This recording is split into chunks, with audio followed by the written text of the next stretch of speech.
तो हम KVS tier 2 का जो सिलेबस है हमारा EVS का ख़ास तौर पे उसके कुछ टॉपिक्स हैं वो डिस्कस करेंगे। तो हम फूड टॉपिक पढ़ रहे थे।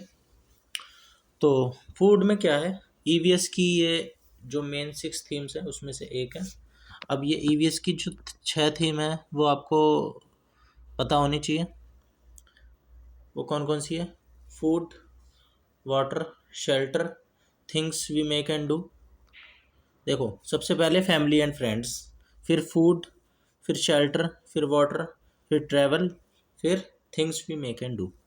ठीक है, तो ये NCF 2005 के अनुसार है, क्लास 3 to 5 के लिए 6 थीम में ही डिवाइडेड है।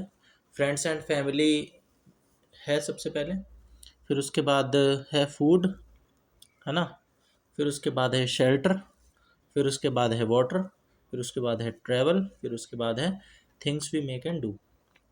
अब इसके बाद जो फैमिली एंड फ्रेंड्स है उसको 4 सब थीम्स में डिवाइड किया गया है: relationships, work and play, animals और प्लांट्स।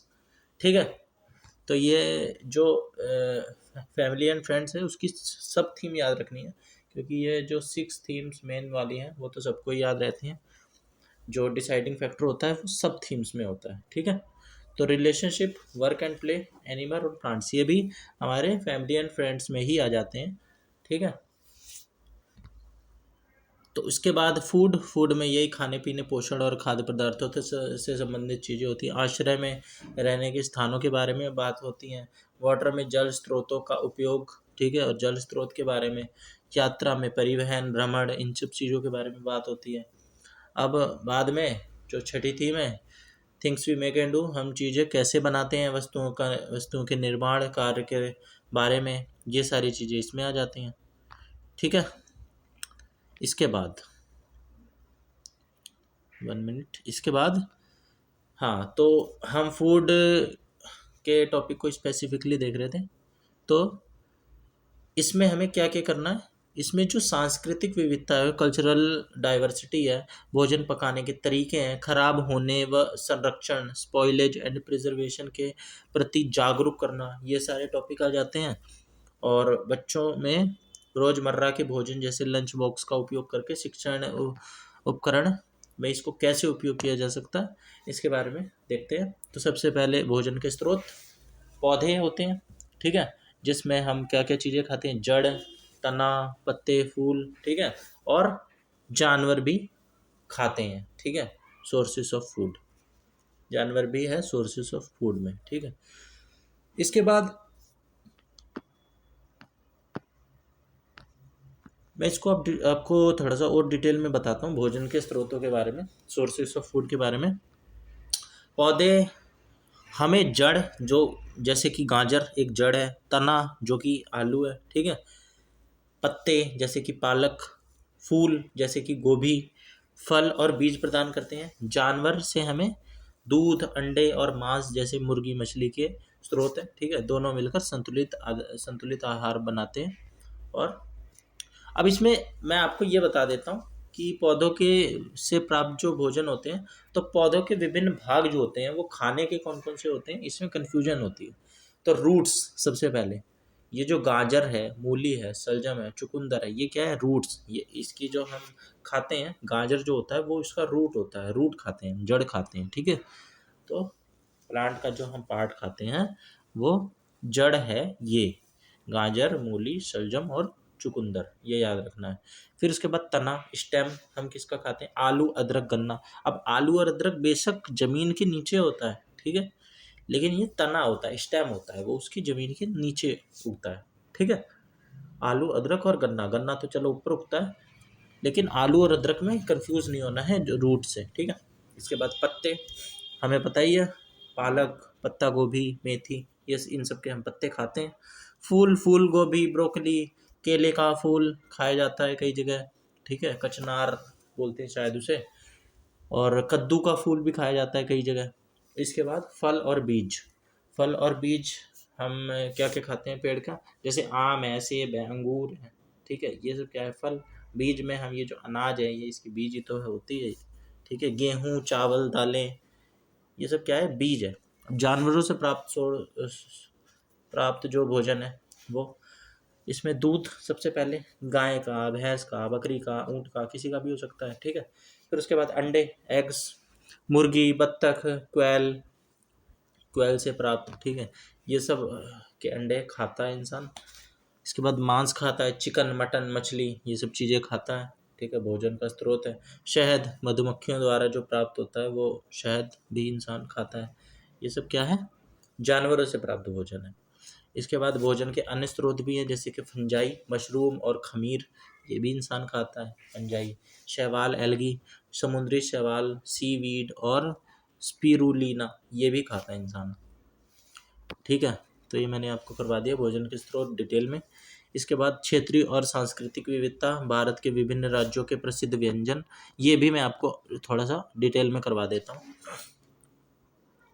तो सबसे पहले हम ये देख लेते हैं कि सांस्कृतिक विविधता के कारण क्षेत्रीय व्यंजनों का एक अनूठा केंद्र है, जहाँ उत्तर में सरसों का साग, मक्की की रोटी, दक्षिण में डोसा, इडली, पूर्व में माछ भात, ठीक है, पश्चिम बंगाल, है ना, और पश्चिम में दाल बाटी चूरमा, ये खाया जाता है, ठीक है। यहाँ पे वेस्ट में, राजस्थान में। और प्रसिद्ध व्यंजन हर राज्य की विशिष्ट पहचान है। ये मसाले, सामग्री और पकाने के तरीकों से भिन्न है। ये मसाले, सामग्री और पकाने के तरीकों से भिन्न है, ठीक है। तो भारत के विभिन्न राज्यों के प्रसिद्ध व्यंजन एक एक करके देख लेते हैं। कुछ उत्तर भारत के पहले राज्य देख लेते हैं। मसालेदार और गाढ़ी ग्रेवी के लिए जाने जाते हैं उत्तर भारत के जो राज्य हैं। जैसे पंजाब में मक्के की रोटी और सरसों का साग, साग बहुत मसालेदार गाढ़ा होता है, ठीक है। जम्मू कश्मीर रोगन जोश, यखनी, ये फेमस है। उत्तर प्रदेश में लखनवी बिरयानी, कबाब, ठीक है, बैंगन की कलेजी, कलौंजी सॉरी, ये बहुत फेमस है। राजस्थान में दाल बाटी चूरमा, गट्टे की सब्जी। हिमाचल में भे, भे बनता है, ठीक है। दक्षिण भारत के कुछ, ये ज़्यादातर बनते हैं चावल, नारियल और इमली आधारित चीज़ों पे, ठीक है। जैसे केरल पे appam, stew, Malabar fish curry, ओवियल, ये बनता है। तमिलनाडु में फेमस है इडली, डोसा, सांभर, चेट्टीनाड चिकन, ठीक है, ये। कर्नाटक में मैसूर मसाला डोसा, बेसी बेले भात, ठीक है। इसके बाद तेलंगाना, आंध्र प्रदेश में हैदराबादी बिरयानी, ठीक है, हैदराबाद है ना, इसी के लिए फेमस है हैदराबादी बिरयानी। गुंगू गुंगूरा पचड़ी, ठीक है, ये खाया जाता है। पश्चिम भारत, पश्चिम भारत यानी वेस्टर्न जो हमारा इंडिया है, इसमें गुजरात, गुजरात में ढोकला, खांडवी, थेपला, उंधिया, ये चीज़ें फेमस है। महाराष्ट्र में वड़ा पाव, मिसल पाव, पूरन पोली, ये चीज़ें हैं, ठीक है। गोवा में विंदालू, जंकुटी, पोई, पोई स्थानीय ब्रेड होती है वहाँ की, ठीक है, ये खाई जाती है। इसके बाद नॉर्थ ईस्ट इंडिया जो और ईस्ट इंडिया जो है, उसके कुछ देख लेते हैं। यहाँ पे सिंपल रहता है और चावल आधारित रहती है ये चीज़ें, ठीक है। जैसे कि पश्चिम बंगाल में माछ भात फेमस है, मछली चावल, रसगुल्ला। बिहार में लिट्टी चोखा, ठीक है। असम में खार, मासूर, टेंगा। फिर इसके बाद मध्य भारत, मध्य प्रदेश रह गया, इसमें पोहा, जलेबी, भुट्टे की कीस, ये खाई जाती है। इन व्यंजनों में स्थानीय संस्कृति और भूगोल का प्रभाव स्पष्ट रूप से दिखता है। जैसे तटीय क्षेत्रों में नारियल और मछली, है ना, जहाँ पे जो चीज़ अवेलेबल है वही खाई जाती है। जबकि उत्तर भारत में दूध और घी का उपयोग अधिक होता है, क्योंकि वहाँ पे जो हस्बेंड्री, एनिमल हस्बेंड्री, वो बहुत अच्छे से होती है, ठीक है। और जो हैं वो लैक्टोज टॉलरेंट लोग भी होते हैं नॉर्थ इंडिया में। साउथ में इनटॉलरेंट होते हैं, ठीक है, दूध के प्रति लोग कम दूध पीना पसंद करते हैं। इसके बाद पसंद क्या करते हैं, उनके पचता ही नहीं। इसके बाद भोजन पकाना और खाना, कच्चे खाए जाने वाले, है ना, वाले बनाम पका कर खाए जाने वाले खाद्य पदार्थ और पकाने की विधियाँ, जैसे भूनना, उबालना, तलना, सेकना, ये भी मैं आपको बता देता हूँ। भोजन पकाना सुपाच्य, कीटाणु रहित और स्वादिष्ट बनाता है, ठीक है, भोजन को। जबकि कच्चा भोजन, कच्चा भोजन जो है एंजाइम और विटामिन बरकरार रखता है। पकाने से पाचन में सुधार होता है और पोषक तत्व आसानी से अवशोषित होते हैं। हालांकि कुछ विटामिन्स नष्ट हो सकते हैं। मुख्य विधियों में उबालना पानी में, ठीक है, भूनना सूखी आंच में, ठीक है, और तलना तेल में, और बेकिंग ओवन में, ये सारी चीज़ें शामिल हैं जो स्वाद और पोषण को प्रभावित करती हैं, ठीक है, जो स्वाद और इसको प्रभावित करती हैं। अब कच्चे खाए जाने वाले, बनाम पकाकर खाए जाने वाले खाद्य पदार्थ। कच्चे खाए जाने वाले पदार्थ में फल, सलाद, ठीक है, जैसे कि खीरा, टमाटर, गाजर, कच्चे ही तो खाए जाते हैं, ठीक है। खीरा पका के नहीं खाया जाता, हालांकि पका के भी खाया जाता है, लेकिन इसको कच्चे भी खाया जाता है सलाद के तौर पे, ठीक है। इसके बाद ड्राई फ्रूट्स और कुछ अंकुरित अनाज, ठीक है, ये पोषक तत्वों विशेष रूप से विटामिन सी और बी कॉम्प्लेक्स की उच्च मात्रा के साथ एंजाइम प्रदान करते हैं, लेकिन इसमें हानिकारक बैक्टीरिया भी हो सकते हैं, ठीक है। इसके बाद पकाकर खाए जाने वाले खाद्य पदार्थ, मांस, मछली, अनाज, चावल, गेहूँ, ठीक है, दालें और सख्त सब्जियां जैसे आलू, ब्रोकली, ये सब पकाने से प्रोटीन टूटने में आसानी होती है इनको पकाने से, और स्टार्च पचने योग्य बनता है, स्टार्च जो होता है इसके अंदर, और सूक्ष्म जीव इसके जो माइक्रो वो होते हैं, माइक्रो न्यूट्रिएंट्स या माइक्रोब्स जो होते हैं, माइक्रोब्स, वो नष्ट हो जाते हैं, ठीक है, जो कि हानिकारक हो सकते हैं, सूक्ष्म जीव, माइक्रो ऑर्गेनिजम्स, ठीक है। तो अब इन सबको तो हम कच्चा तो खा नहीं सकते, चावल, अनाज वगैरह को, मछली को लोग खाते तो है नहीं कच्चा। इसके बाद भोजन पकाने की मुख्य विधियाँ, उबालना, बॉइलिंग, सिमरिंग भी बोलते हैं। भोजन को पानी में पकाना आलू, चावल और दालों के लिए उपयुक्त है, ठीक है। इससे पोषक तत्व जैसे विटामिन सी पानी में नष्ट हो सकते हैं, जैसे हमें पता है विटामिन बी और सी वाटर रेजिस्टेंस होते हैं, वाटर रेजिस्टेंट और हीट रेजिस्टेंट होते हैं, वो नष्ट हो सकते, मतलब इन रेजिस्टेंट होते हैं, है ना, वो नष्ट हो सकते हैं मतलब पानी में, ठीक है। तो इसके पोषक तत्व नष्ट हो सकते हैं, लेकिन यह पचाने में आसान बनाता है उबालना, ठीक है। अब भुनना, रोस्टिंग, ग्रिलिंग, सूखे ताप या खुली आंच का उपयोग करके भोजन पकाना, यह कैलेमराइजेशन के माध्यम से स्वाद बढ़ाता है। मांस और सब्जियों के लिए अच्छा होता है, जैसे कई चीज़ें हम भून के खा लेते हैं, ग्रिल कर लेते हैं। इसके बाद तलना, फ्राइंग, गर्म तेल या वसा, डीप फ्राइंग, सॉटिंग में पकाना, ठीक है, यह भोजन की बाहरी परत को कुरकुरा बनाता है, लेकिन कैलोरी बढ़ाता है, ठीक है। सेकना, इसके बाद बेकिंग, ओवन में सूखी गर्मी का उपयोग करके पकाना, जो केक, ब्रेड और बिस्कुट के लिए आम है, ठीक है। उसको बेक करके ही बनाया जाता है बिस्किट वगैरह को, ब्रेड, केक वगैरह को। इसके बाद पकाने के स्वास्थ्य पर प्रभाव, पकाने के लाभ, पाचन शक्ति बढ़ती है, ठीक है, कीटाणु मर जाते हैं, पकाने के लाभ यही सब होते हैं, और स्वाद में विविधता आती है। पकाने की हानियाँ भी होती हैं कुछ, विटामिन सी जैसी ऊष्मा संवेदनशील पोषक तत्व नष्ट हो सकते हैं, ठीक है, विशेष रूप से पानी में उबालने पर, ठीक है। सबसे अच्छी विधि भाप में पकाना होती है, ठीक है, स्टीमिंग, पोषक तत्वों को सर्वोत्तम रूप से संरक्षित करता है। ओके, तो ये हो गया भोजन पकाना और खाना। इसके बाद भोजन का संरक्षण, ये भी टॉपिक है। इसमें फूड प्रिजर्वेशन, भोजन को खराब होने से बचाने के घरेलू और पारंपरिक तरीके, जैसे कि सुखाना, अचार बनाना, इन सब के माध्यम से हम फूड प्रिजर्व कर सकते हैं। तो खराब होने वाले खाद्य पदार्थों को सूक्ष्म जीवों से बचाकर लंबे समय तक सुरक्षित रखने की प्रक्रिया को ही हम फूड प्रिजर्वेशन बोलते हैं। इसके मुख्य घरेलू तरीकों में धूप में सुखाना, नमी हटाना, यानी कि अचार बनाना, नमक, सिरका, तेल द्वारा फ्रिज में ठंडा रखना, ठीक है, डीप फ्रीज कर देना उसको, ठीक है, टेम्परेचर उसका कम कर देना, ताकि उसका रिएक्शन टाइम है वो कम हो जाए। इसके बाद चीनी में मुरब्बा बनाना और उबालना शामिल है। यहाँ प्रमुख पारंपरिक और घरेलू तरीके हैं कुछ, उनको डिस्कस कर लेते हैं, जैसे कि सुखाना, डिहाइड्रेशन, ड्राइंग, ठीक है, यह सबसे पुरानी विधि है। इसमें फलों, सब्जियों और पापड़ को सूरज की रोशनी या अवन में सुखाया जाता है। नमी कम होने से बैक्टीरिया और फंगस नहीं पनपते हैं, ठीक है, पनप ही नहीं पाते हैं। क्योंकि बैक्टीरिया और फंगस को चाहिए नमी पनपने के लिए।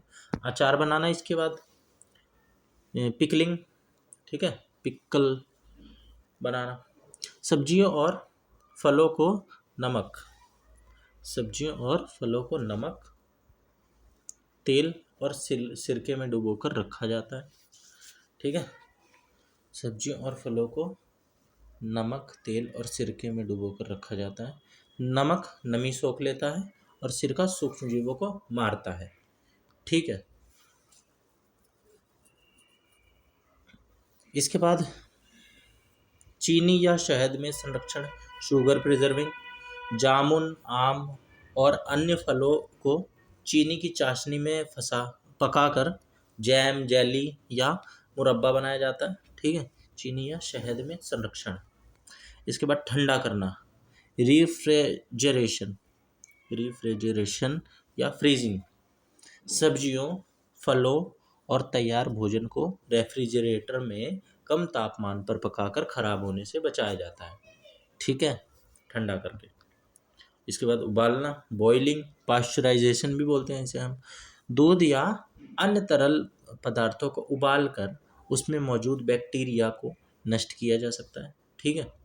इसके बाद तेल और मसाले, अचार और अन्य चीज़ों में तेल की परत लगाकर हवा को रोका जाता है, जिससे खराब करने वाले कीटाणु नहीं पनपते हैं, ठीक है। तो ये सब है।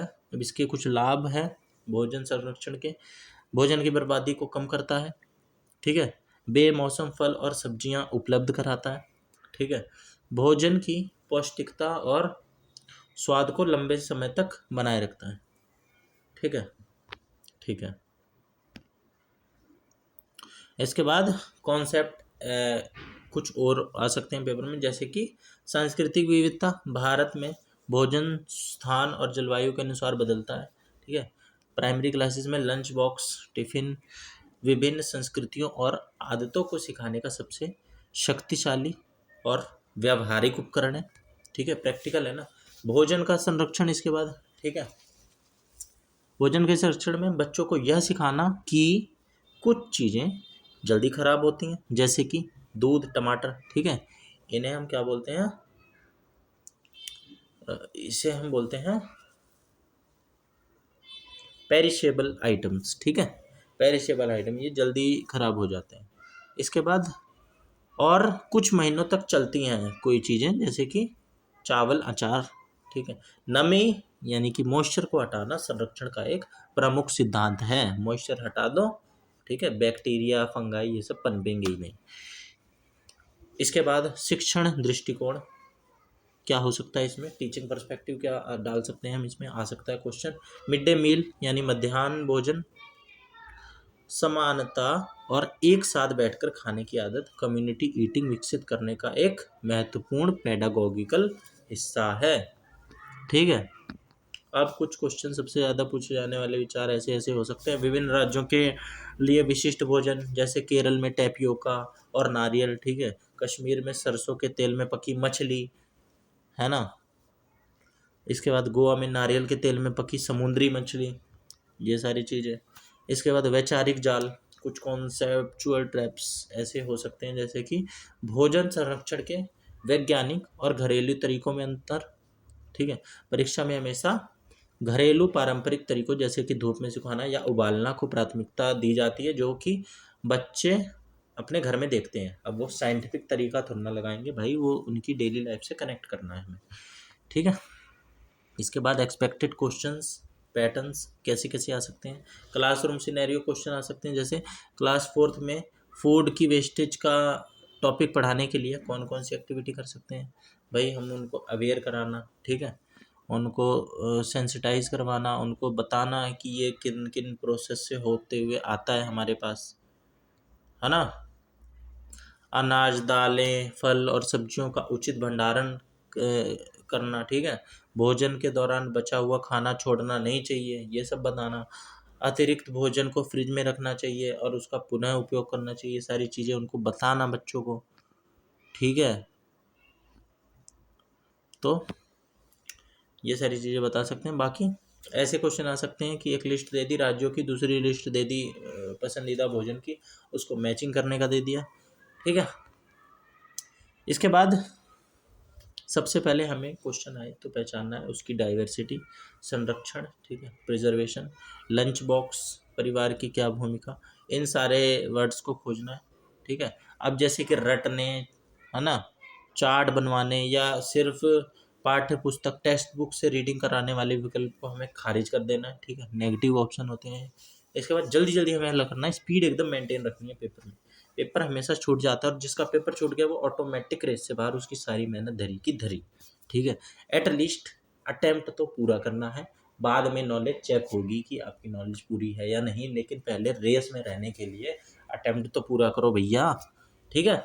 तो यदि प्रश्न भोजन की विविधता पर है ना, डाइवर्सिटी पर है, तो हमेशा वे विकल्प चुनो जो बच्चे को अपने स्वयं के अनुभव यानी कि पर्सनल एक्सपीरियंस जैसे टिफ़िन शेयरिंग, इन सब चीज़ों के बारे में बात करने के लिए प्रोत्साहित करता हो, ठीक है। इसके बाद मुख्य फोकस हमें रखना है, भोजन हमारी संस्कृति का हिस्सा है, ठीक है। इस पे पकाने के तरीके, भूनना, उबालना, तलना, ठीक है, सेकना, जिसे हम roasting, boiling, frying, baking respectively भी बोलते हैं, ठीक है। इन सबको डिफाइन करने का अगर आ जाए तो डिफाइन हम कर देंगे। इसके बाद संरक्षण के तरीके, उबालना, ठीक है, दूध को जैसे हम करते हैं, धूप में सुखाना जैसे पापड़ चिप्स बनती है, नमक तेल मिलाना जैसे अचार, इन सब से हम संरक्षण करते हैं। इसके बाद पेडागोगी से रिलेटेड क्वेश्चन आ सकते हैं, मिड डे मील समानता के लिए, ठीक है, लंच बॉक्स विविधता के लिए, ये सारे डाइवर्सिटी के लिए, ये सारे बहुत अच्छे अच्छे एग्जाम्पल हैं। इसके बाद कुछ क्वेश्चन ऐसे कि विभिन्न संस्कृतियों, हाँ, तो प्राथमिक कक्षा में विभिन्न संस्कृतियों के भोजन विषय को पेश करने का सबसे प्रभावी तरीका कौन सा है ना। तो हम इसको ऐसे बता सकते हैं, बच्चों को अपने अपने घरों से अपना पसंदीदा या पारंपरिक भोजन लंच बॉक्स में लाने और कक्षा में सहपाठियों के साथ साझा करने के लिए कहना, ठीक है, शेयर करने को बोलना। इसके बाद इसमें शेयरिंग की भी उनमें हैबिट डेवलप होती है। इसके बाद ये बताना कि कौन सा खाद्य पदार्थ पकाने का सही क्रम दर्शाता है ना, क्रम में दे देंगे। तो गूंथना, बेलना, सेकना, ठीक है, ये रोटी बनाने का तरीका है। फिर आम को साल भर खाने के लिए संरक्षित यानी प्रिजर्व करने का सबसे अच्छा घरेलू तरीका क्या हो सकता है, उसका अचार बनाना या आम पापड़ बनाकर धूप में सुखाना, ठीक है। तो आम के एक फॉर्म को हम खा सकते हैं वैसे, ठीक है। और बाकी अगर प्रॉपर पूरा असली आम ही खाना है, ठीक है, मीठा वाला फल, तो भाई उसके लिए डीप फ्रीजिंग होता है या उसको कच्चे आम को रख लो, ठीक है, भूसे वगैरह में, तो उसको खाया जा सकता है। बाकी डीप फ्रीजिंग ही उसका मोस्ट पॉपुलर और सही तरीका होता है, इफेक्टिव। बाकी वो ख़राब हो जाता है ज़्यादा दिन में। इसके बाद केरल के लोग अपने आंगन में मुख्य रूप से कौन सी दो चीज़ें उगाना पसंद करते हैं जिनका उपयोग वे भोजन में करते हैं, तो टैपियोका, ठीक है, और नारियल, ये हम आंसर में दे सकते हैं, ठीक है। अब हमने ये कर लिया, अब अगला टॉपिक क्या है हम देख लेते हैं। अगला टॉपिक है भाई साहब आपका शेल्टर। तो शेल्टर देख लेते हैं।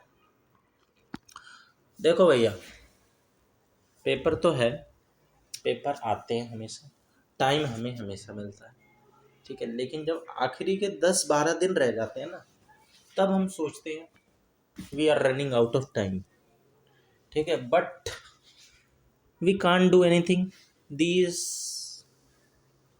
could be the excuses or the unreasonable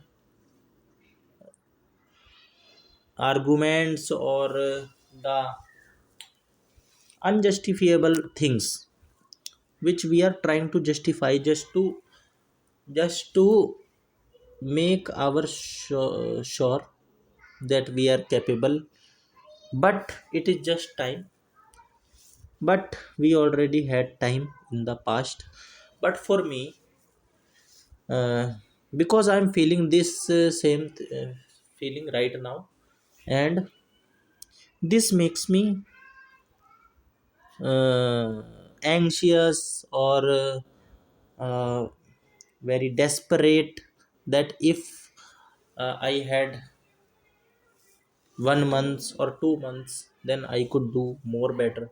But at the same time, I am I already aware about the fact that my DSSB exams was not scheduled in February. It is scheduled in March, 26th of March, which I was praying to schedule my exam in the last shifts.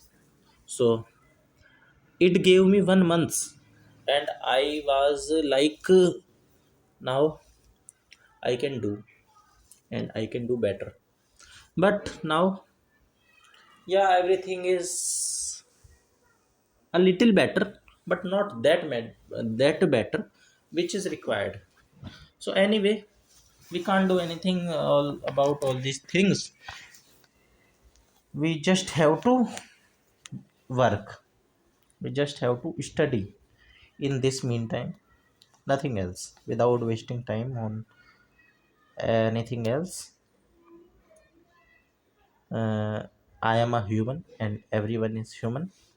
All gave their best, and no matter what the result is, the result could be in our favor or not.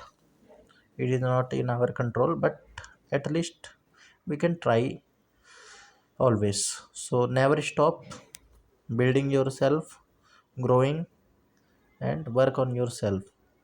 So I have some plans in my mind which I will discuss later on. After my exams, I will try to work on me for my overall holistic development, and everybody should do, and balance everything. I will try to balance everything, but most of the things will be revolves around me. I am not going to do or waste my time for other people, which I earlier did in my past, but now I am aware. So anyway, the next topic is shelter, right? So shelter विषय को हम करते हैं अब। Shelter आवास का एक प्रमुख ईवीएस की थीम है। इसका अर्थ है प्राथमिक स्तर के बच्चों को यह समझाना कि मनुष्य और जानवर कहाँ रहते हैं, ठीक है, और किसी स्थान की जलवायु और भूगोल वहाँ की घरों की बनावट को कैसे तय करते हैं, ठीक है। अब इसमें कुछ टॉपिक्स जैसे कि जियोग्राफिकल शेल्टर्स, भौगोलिक आवास, भारत के विभिन्न राज्यों जैसे असम, लद्दाख, राजस्थान, मनाली के विशिष्ट घर। इसको मैं आपको थोड़ा सा डिटेल में करवा देता हूँ, ठीक है, इम्पोर्टेंट टॉपिक है ये। तो ये ऐसे हो सकते हैं। भौगोलिक विविधता के कारण घर अलग अलग होते हैं। असम में बांस के, ठीक है, खंभों पर ऊंचे घर बाढ़ से बचाव के लिए होते हैं। राजस्थान में मोटी मिट्टी की दीवारें और कटीली छतें गर्मी से बचाव के लिए। लद्दाख में पत्थर के घर 2 मंजिल के होते हैं ये, ठीक है, और मनाली में पत्थरों या लकड़ी के ढलवां छत वाले घर बर्फबारी के लिए, ये आम है, ठीक है। तो सबसे पहले मैं आपको असम के बारे में और बता देता हूँ। असम में भारी बारिश के कारण घर जमीन से 3-4 मीटर ऊंचे बनाए जाते हैं, ठीक है, बांस पे, मजबूत बांस के खंभों पर बनाए जाते हैं, ठीक है, स्टिल्ट्स, ठीक है, बैम्बो स्टिल्ट्स पे। इसके बाद राजस्थान, यहाँ अत्यधिक गर्मी और वर्षा के कारण मिट्टी की मोटी दीवारों वाले घर बनाए जाते हैं जिनकी छतें कटीली झाड़ियों से बनी होती हैं, क्योंकि यह वहाँ वही अवेलेबल होता है। इसके बाद लद्दाख के घरों,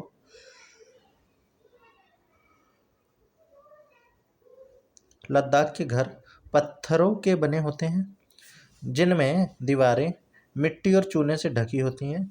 इसमें लकड़ी के फर्श और छतें होती हैं ताकि गर्मी बनी रहे, ठीक है, गर्मी बनी रहे, क्योंकि लद्दाख एक ठंडा एरिया है बहुत ज़्यादा, ठीक है, माइनस में भी टेम्परेचर चला जाता है, तो इसके लिए यहाँ पे बनाई जाती हैं ये चीज़ें। सो मनाली हिमाचल प्रदेश में है। बर्फबारी और भारी बारिश के कारण यहाँ घर पत्थर या लकड़ी के बने होते हैं, ठीक है, पत्थर या लकड़ी के बने होते हैं जिनकी छतें ढलवा होती हैं, स्लैंटिंग रूफ्स होती हैं, ठीक है। तो इतना ही इसमें जान लो आप। इसके बाद निर्माण सामग्री, बिल्डिंग मटेरियल्स, ठीक है, जिससे घर वगैरह हम बनाते हैं। ठीक है, अलग अलग जगह। अब हमें ईंट सीमेंट यही सब पता है, लेकिन और भी बहुत सारे मटेरियल होते हैं। स्थानीय जलवायु के अनुसार, है ना, घरों को बनाने में इस्तेमाल होने वाली सामग्री अलग अलग होती है। जैसे बांस भी होता है, मिट्टी भी, पत्थर भी, बर्फ भी से घर बनते हैं। ठीक है, जैसे इग्लू बोलते हैं। ठीक है, तो स्थानीय जलवायु के अनुसार घर टिकाऊ और आरामदायक होते हैं। गर्म इलाकों में मिट्टी, थर्मल मास और पत्थर का उपयोग किया जाता है। ठीक है, जो घर को ठंडा रखते हैं गर्म इलाके में। नमी और तटीय क्षेत्रों में बांस, ठीक है, लचीलापन और मजबूती प्रदान करता है। अत्यधिक ठंडे क्षेत्रों में बर्फ यानी इग्लू इंसुलेशन का काम करती है। ठीक है, जो चीज़ जहाँ पे अवेलेबल है उसी का यूज़ करके दिमाग लगा के। अब बर्फ़ अवेलेबल है तो हमें लगता होगा कि भाई साहब बर्फ़ का घर ही बना दिया, लेकिन बर्फ़ काम करती है इंसुलेशन का, सॉरी। ठीक है, वो गर्मी को ट्रैप करके रखती है अंदर। अब बर्फ़ का घर है लेकिन अंदर से वो कंपैरेटिवली गर्म रहता है। बाहर बाहर ठंडा रहता है, अंदर गर्म रहता है। इसके बाद स्थानीय जलवायु के आधार पर घर के प्रकार। मिट्टी के घर, मड एडोबी, गर्म और शुष्क जलवायु के लिए उपयुक्त होते हैं। यह सर्दियों में गर्म और गर्मियों में ठंडी रहती है। ठीक है, पत्थर, पहाड़ी और मैदानी इलाकों में टिकाऊ और लंबे समय तक चलने वाली संरचनाएं बनाता है। ठीक है, स्टोन, बांस, इसके बाद बैम्बू, भूकंप संभावित और तटीय क्षेत्रों जैसे असम, केरल के लिए उपयुक्त है। यह हल्का और लचीला होता है। इसके बाद बर्फ़ और मजबूत भी होता है बांस काफ़ी। इसके बाद बर्फ़, आइस या स्नो बोल लो। ठीक है, बहुत ठंडे प्रदेशों में इग्लू के रूप में, जो अंदर की गर्मी को बाहर नहीं जाने देते, ऐसा घर बनाता है। लकड़ी ठंडे और पहाड़ी क्षेत्रों में उपयोग की जाती है। ठीक है, लकड़ी, ये सामग्रियाँ पर्यावरण के अनुकूल, इको फ्रेंडली हैं और स्थानीय स्तर पर आसानी से उपलब्ध हो जाती हैं, यानी कि वहाँ पे अवेलेबल रिसोर्स है ये। ठीक है, अब इसके बाद जानवरों और पक्षियों के आवाज़ भी देख लें आप, ये भी है सिलेबस में। घोंसले, बिल और उनके रहने के प्राकृतिक स्थान, है ना, इसमें जानवरों के, पक्षियों के आवास, घोंसले, बिल, प्राकृतिक स्थान उन्हें शिकारियों और मौसम से सुरक्षा प्रदान करते हैं। ठीक है, पक्षी पेड़ों, चट्टानों पर घास फूस के घोंसले, जैसे बया का लटकता घोंसला बनाते हैं। जबकि खरगोश, सांप और कीड़े, है ना, खरगोश, सांप और कीड़े जमीन में, बिलों में रहते हैं। भालू गुफाओं में और मधुमक्खियाँ छतों में निवास करती हैं। ठीक है, तो एक एक करके हम इनको देख लेते हैं। पेपर में आते हैं इससे क्वेश्चन और टॉपिक में साफ साफ लिखा हुआ है, तो आएंगे ही। ठीक है, तो हम क्यों चले किसी और के अनुसार, जब हमारे हाथ में भी वही सिलेबस है, सब एक जैसे ही हैं। ठीक है, कोई ऐसा तो है नहीं पहली पहली बार ही पेपर हो रहा है। ठीक है, हमारे पास भी दिमाग है, हम भी सिलेबस के अनुसार ही तैयारी करेंगे जैसे सब कर रहे हैं। तो घोंसले सबसे पहले, यानी कि नेस्ट्स पक्षियों द्वारा टहनियों, तिनकों, पत्तों और रुई का उपयोग करके पेड़ों की शाखाओं, है ना, झाड़ियों या ऊंची चट्टानों पर बनाए जाते हैं। ये जैसे कबूतर, गोरैया। ठीक है, बिल, इसके बाद बरोज, होल्स भी बोलते हैं इसे, बरोज या होल्स। ठीक है, तो जमीन के अंदर या पेड़ों के तने, जमीन के अंदर या पेड़ों के तने में खोदे गए सुरक्षित स्थान। ठीक है, खरगोश, चूहे, सांप और चींटियां जमीन के अंदर रहते हैं। कठफोड़वा एक पक्षी होता है, पेड़ों के तने में छेद यानी गुहा करता है और तब अपना घर बनाता है। इसके बाद प्राकृतिक स्थान, गुफाएं, कंदराएं, केव्स, भालू, शेर और चमगादड़ जैसे जानवर गुफाओं या चट्टानी आवासों में शरण लेते हैं। ठीक है, इसके बाद छत्ते, हाइव्स, कॉम्स, मधुमक्खियाँ, ततैया आदि मोम या कागज जैसे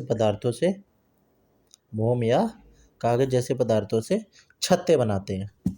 ठीक है, इसके बाद पानी के आसपास या तैरते घर, बीवर जो है पंछी होता है, पानी में टहनियों और मिट्टी का उपयोग करके लॉज बनाते हैं। ठीक है, लॉज बनाते हैं।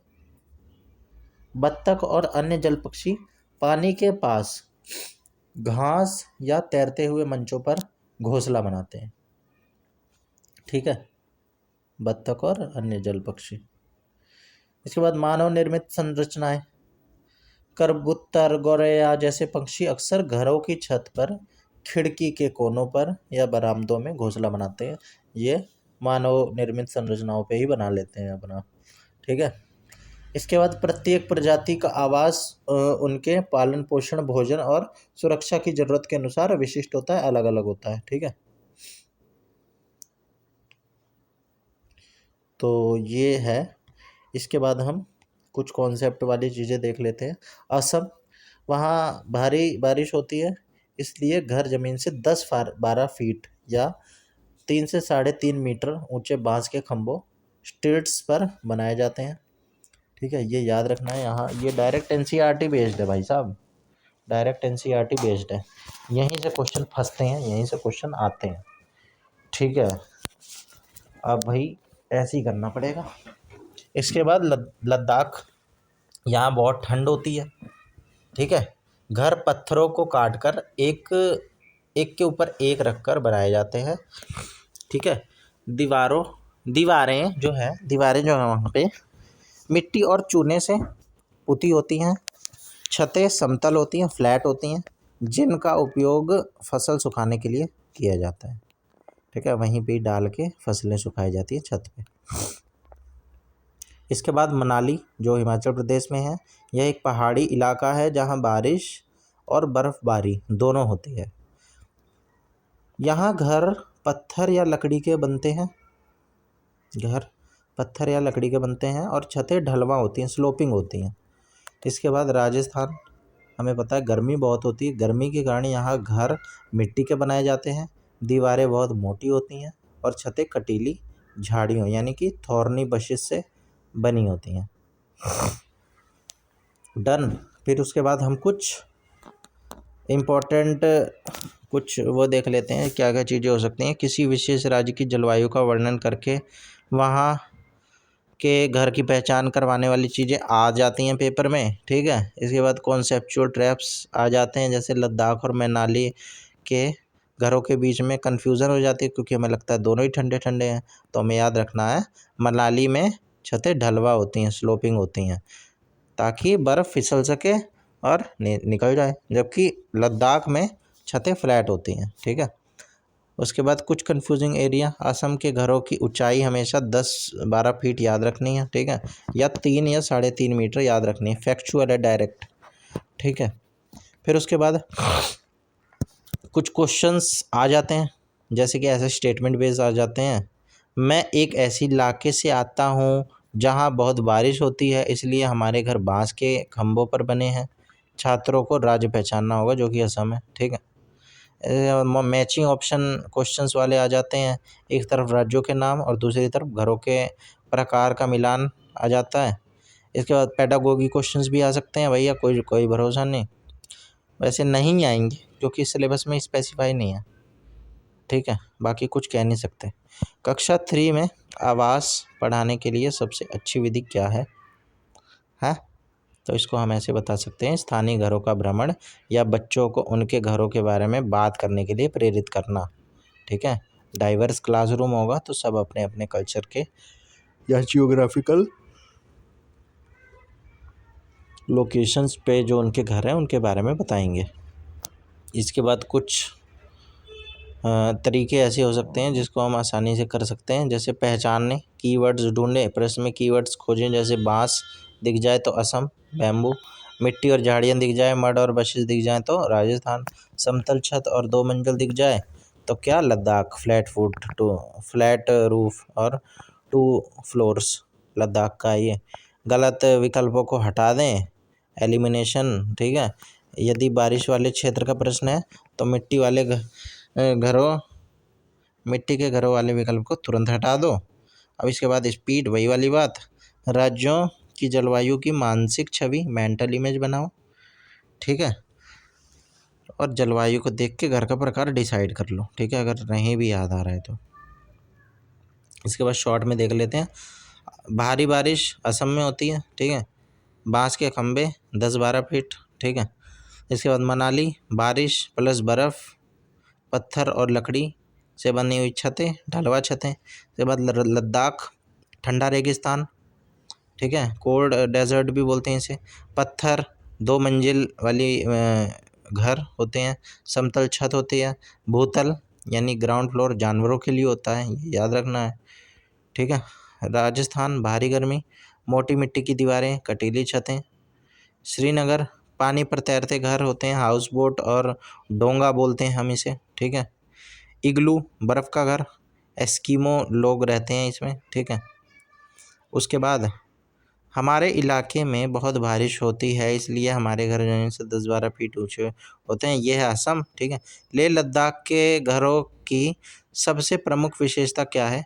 तो हमें पता है, पत्थरों से बने 2 मंजिला घर जिनकी छतें समतल होती हैं, फ्लैट होती हैं और लकड़ी के फर्श होते हैं। एक शिक्षिका कक्षा में जानवरों की आवाज़ पढ़ाना चाहती है, इसके लिए सबसे उपयुक्त बाल केंद्रित गतिविधि कौन सी होगी? बच्चों को स्कूल के बगीचे या आसपास ले जाकर पक्षियों के घोंसले या चींटियों के बिल उन्हें बिना उन्हें नुकसान पहुंचाए इसका प्रत्यक्ष अवलोकन कराना, ठीक है, ऑब्जर्व करवाना।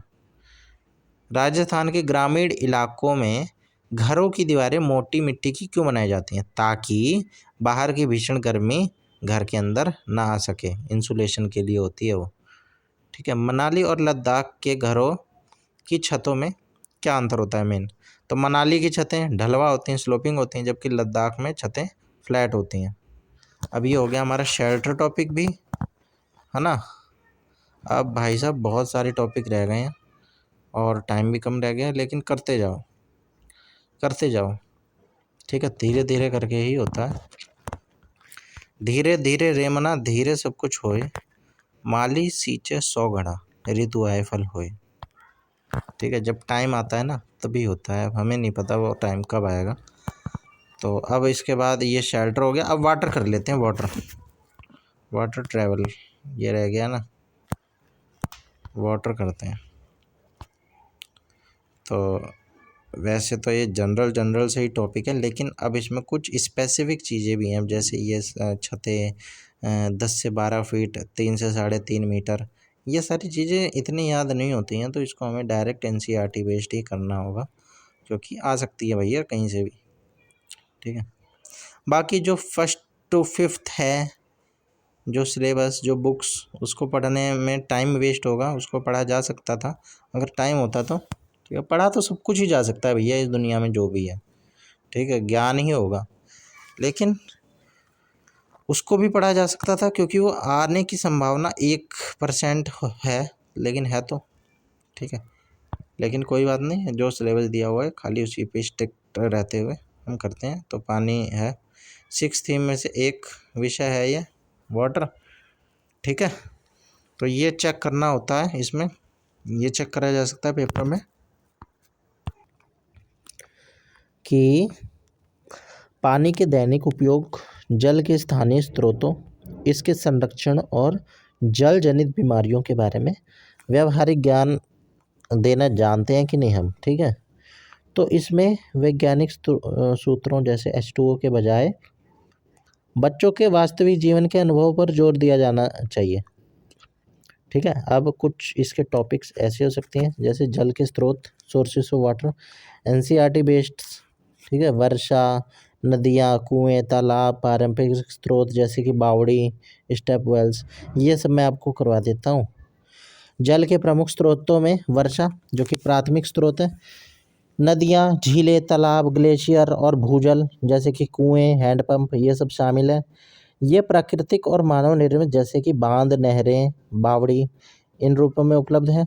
वर्षा जल इन सभी को रिचार्ज करता है, जबकि प्राचीन काल में पानी के भंडारण के लिए बावड़ी, स्टेप वेल भी महत्वपूर्ण थी। अब जल के प्रमुख स्रोत, वर्षा, रेनफॉल, जल का प्राथमिक और सबसे महत्वपूर्ण प्राकृतिक स्रोत है, ठीक है। इसके बाद नदियाँ, रिवर्स, सतही जल का मुख्य स्रोत जो पहाड़ों, या हिमनदों से निकलती हैं। इसके बाद तालाब और झीलें, पॉन्ड्स एंड लेक्स, स्थिर जल के प्रमुख स्रोत हैं। ठीक है, ये मूव नहीं करते, एक जगह रहते हैं। भूजल, भूमिगत जल, कुओं, हैंडपंपों और नलकूपों के माध्यम से निकाला जाने वाला पानी। ठीक है, इसके बाद पारंपरिक स्रोत, ट्रेडिशनल सोर्सेस, बावड़ी जो कि स्टेप वेल्स है, टैंक और जोहड़ जो वर्षा जल संरक्षण के लिए प्राचीन काल से उपयोग में है। ये सारी चीज़ें, ठीक है, पारंपरिक स्रोत हैं। इसके बाद हिमनद यानी कि जिसे ग्लेशियर बोलते हैं, मीठे पानी के प्राकृतिक स्रोत जो नदियों को पोषित करते हैं। ठीक है, तो ये है, इन स्रोतों के माध्यम से ही हमें दैनिक उपयोग के लिए पानी प्राप्त होता है, जिसे जल संरक्षित करना आवश्यक है। ठीक है, तो ये है स्रोत। इसके बाद जल संरक्षण देख लो आप, वाटर कंजर्वेशन है ना, वाटर कंजर्वेशन, जल संचयन यानी रेन वाटर हार्वेस्टिंग और दैनिक जीवन में पानी की बर्बादी रोकना है ना। इसको हम कैसे क्वेश्चन आ सकते हैं, क्या टॉपिक आ सकते हैं वो देख लेते हैं। जल संरक्षण का अर्थ पानी की बचत और इसके कुशल उपयोग को सुनिश्चित करना है। ठीक है, वर्षा जल संचयन, रेन वाटर हार्वेस्टिंग के माध्यम से छत या जमीन पर पानी, बारिश के पानी को इकट्ठा कर भूजल स्तर बढ़ाया जा सकता है, जबकि दैनिक जीवन में नल बंद रखकर, लीकेज ठीक करके और पुनर्चक्रण यानी रिसाइकलिंग से बर्बादी रोकी जा सकती है। यह भविष्य के लिए पानी सुरक्षित रखने हेतु अत्यंत आवश्यक है। वर्षा जल संचयन, इसके बाद रेन वाटर हार्वेस्टिंग के उपाय, छत से संचयन, रूफ टॉप हार्वेस्टिंग, छतों से बारिश के पानी को पाइपों के माध्यम से टैंक या भूमिगत गड्ढों, ग्राउंड वाटर रिचार्ज में एकत्रित करना, जिससे पानी का पुनर्भरण हो। ठीक है, इसके बाद प्रथम वर्षा जल निकासी, पहली बारिश के पानी को जिसमें धूल और कचरा हो, टैंक में जाने से रोकने के लिए फर्स्ट फ्लैश तकनीक का उपयोग करें। ठीक है, फिल्टर तकनीक, इसके बाद संचित जल को पीने योग्य या अन्य कार्यों के लिए उपयोग करने के लिए उसे साफ करने के लिए फिल्टर का उपयोग करना। तालाब और छोटे जलाशय, बारिश के पानी को स्थानीय तालाबों है ना, स्थानीय तालाबों या छोटे जलाशयों में जमा करना जो कृषि कार्यों के लिए उपयोगी हो। ठीक है, इसके बाद क्षेत्रीय पद्धतियाँ, भारत में पारंपरिक पद्धतियों जैसे राजस्थान की बावड़ी, टांका, केरल की सुरंगम और मध्य प्रदेश का कटा का उपयोग कर पानी को संरक्षित किया जा सकता है या संचित किया जा सकता है। इसके बाद दैनिक जीवन में पानी की बर्बादी को रोकना, नलों को बंद रखना, ब्रश करते समय, दाढ़ी बनाते समय या बर्तन धोते समय नल को खुला ना छोड़ें, इससे काफ़ी मात्रा में पानी बर्बाद होता है। लीकेज ठीक करें, टपकते हुए नलों, पाइपों और टॉयलेट टैंकों की तुरंत मरम्मत करें जो हर दिन कई गैलन पानी बर्बाद करते हैं। ठीक है, पुनः उपयोग, रीयूज़, सब्जियां फल धोने वाले पानी का उपयोग पौधों में सिंचाई के लिए करें। कपड़ों के अंतिम धुलाई के पानी का उपयोग फर्श पोंछने या टॉयलेट फ्लश करने के लिए करें। ठीक है, इसके बाद बकेट का उपयोग करें, नहाने के लिए शावर की जगह बाल्टी का उपयोग करें बकेट का। कार वाहन की सफाई, गाड़ी धोने के लिए होज पाइप की जगह बाल्टी और कपड़े का उपयोग करें। ठीक है, वॉशिंग मशीन में केवल फुल लोड के साथ ही कपड़े धोएं। ठीक है, फुल लोड के साथ ही कपड़े धोएं, यानी कि पानी डाल दिया और 2 कपड़े धो रहे हैं भर के। ठीक है, ज़्यादा से ज़्यादा कपड़े धो लें। इन उपायों को अपनाकर हम न केवल पानी की बर्बादी रोक सकते हैं, बल्कि भविष्य के लिए एक सुरक्षित और बेहतर कल भी सुनिश्चित कर सकते हैं। समझ गए भैया? तो ये हो गया जल संरक्षण। इसके बाद जल की अवधारणाएं और गुण, यानी कि पानी का घुलना, सोल्यूबिलिटी, तैरना और डूबना, फ्लोटिंग एंड सिंकिंग। इसको भी देख लेते हैं भैया, ये क्या कॉन्सेप्ट है। जल के 3 प्रमुख रूप हैं, ठोस यानी बर्फ, द्रव यानी पानी और गैस यानी भाप। यह एक सार्वभौमिक विलायक है, ठीक है, यानी सॉल्वेंट है, जो नमक चीनी जैसे घुलनशील पदार्थ को घोल देता है। तैरने और डूबने का मुख्य कारण घनत्व है। पानी से कम घनत्व वाली वस्तुएं तैरती हैं, जो पानी से कम घनत्व रखती होंगी वो तैर जाएंगी, और अधिक घनत्व वाली डूब जाती हैं, जिसे उत्प्लावन बल ब्यूएंसी नियंत्रित करती है। ठीक है, यहाँ जल की अवस्थाओं और गुणों के बारे में बात करते हैं हम। तो जल की अवस्थाएं, स्टेट्स ऑफ वाटर। सबसे पहले सॉलिड, ठोस। पानी जमने पर बर्फ बन जाता है, जिसका घनत्व तरल पानी से कम होता है, इसलिए बर्फ तैरती है। इसके बाद द्रव, लिक्विड। यह सामान्य तापमान पर पानी की प्राकृतिक अवस्था है, ठीक है, यह सामान्य तापमान पर पानी की प्राकृतिक अवस्था है, जो रंगहीन, स्वादहीन और गंधहीन होती है। ठीक है, पानी कलरलेस, टेस्टलेस और स्मेललेस होता है,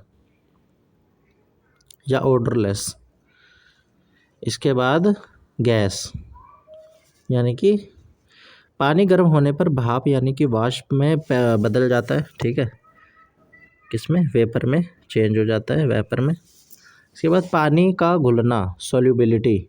सार्वभौमिक विलायक, पानी बहुत से पदार्थों को अपने में घोल सकता है, इसलिए इसे यूनिवर्सल सॉल्वेंट कहा जाता है। घुलनशील पदार्थ, इसके बाद नमक, चीनी आदि पानी में पूरी तरह घुल जाते हैं, क्योंकि वे छोटे कणों में टूटकर पानी के साथ मिल जाते हैं। इसके बाद अघुलनशील पदार्थ, रेत, तेल या लकड़ी पानी में नहीं घुलते, ये अघुलनशील पदार्थ हैं। इसके बाद तैरना और डूबना, फ्लोटिंग एंड सिंकिंग। यह घनत्व और उत्प्लावन बल ब्यूएंसी पर आधारित है। तैरना, फ्लोटिंग। यदि किसी वस्तु का घनत्व पानी से कम है, जैसे लकड़ी, प्लास्टिक, तो वह सतह पर तैरती है। इसके बाद डूबना, सिंकिंग। यदि किसी वस्तु का घनत्व पानी से अधिक है, जैसे पत्थर, है ना, पत्थर, धातु की चम्मच, तो वह डूब जाती है। ठीक है, इसके बाद उत्प्लावन बल क्या होता है, ब्यूएंसी फोर्स। पानी वस्तु पर ऊपर की ओर एक बल लगाता है, यदि वह बल वस्तु के भार से अधिक है तो वस्तु तैरेगी, अन्यथा डूब जाएगी। ठीक है, पानी के प्रमुख गुण। सतही तनाव, सबसे पहले सतही तनाव, ठीक है, जिसे हम सरफेस टेंशन बोलते हैं, शायद सरफेस, हाँ सरफेस टेंशन ही बोलेंगे। पानी की सतह एक त्वचा की तरह व्यवहार करती है, जिस पर हल्की वस्तुएं जैसे पिन तैर सकती है। ठीक है, इसके बाद घनत्व, पानी का अधिकतम घनत्व 4 डिग्री पर होता है।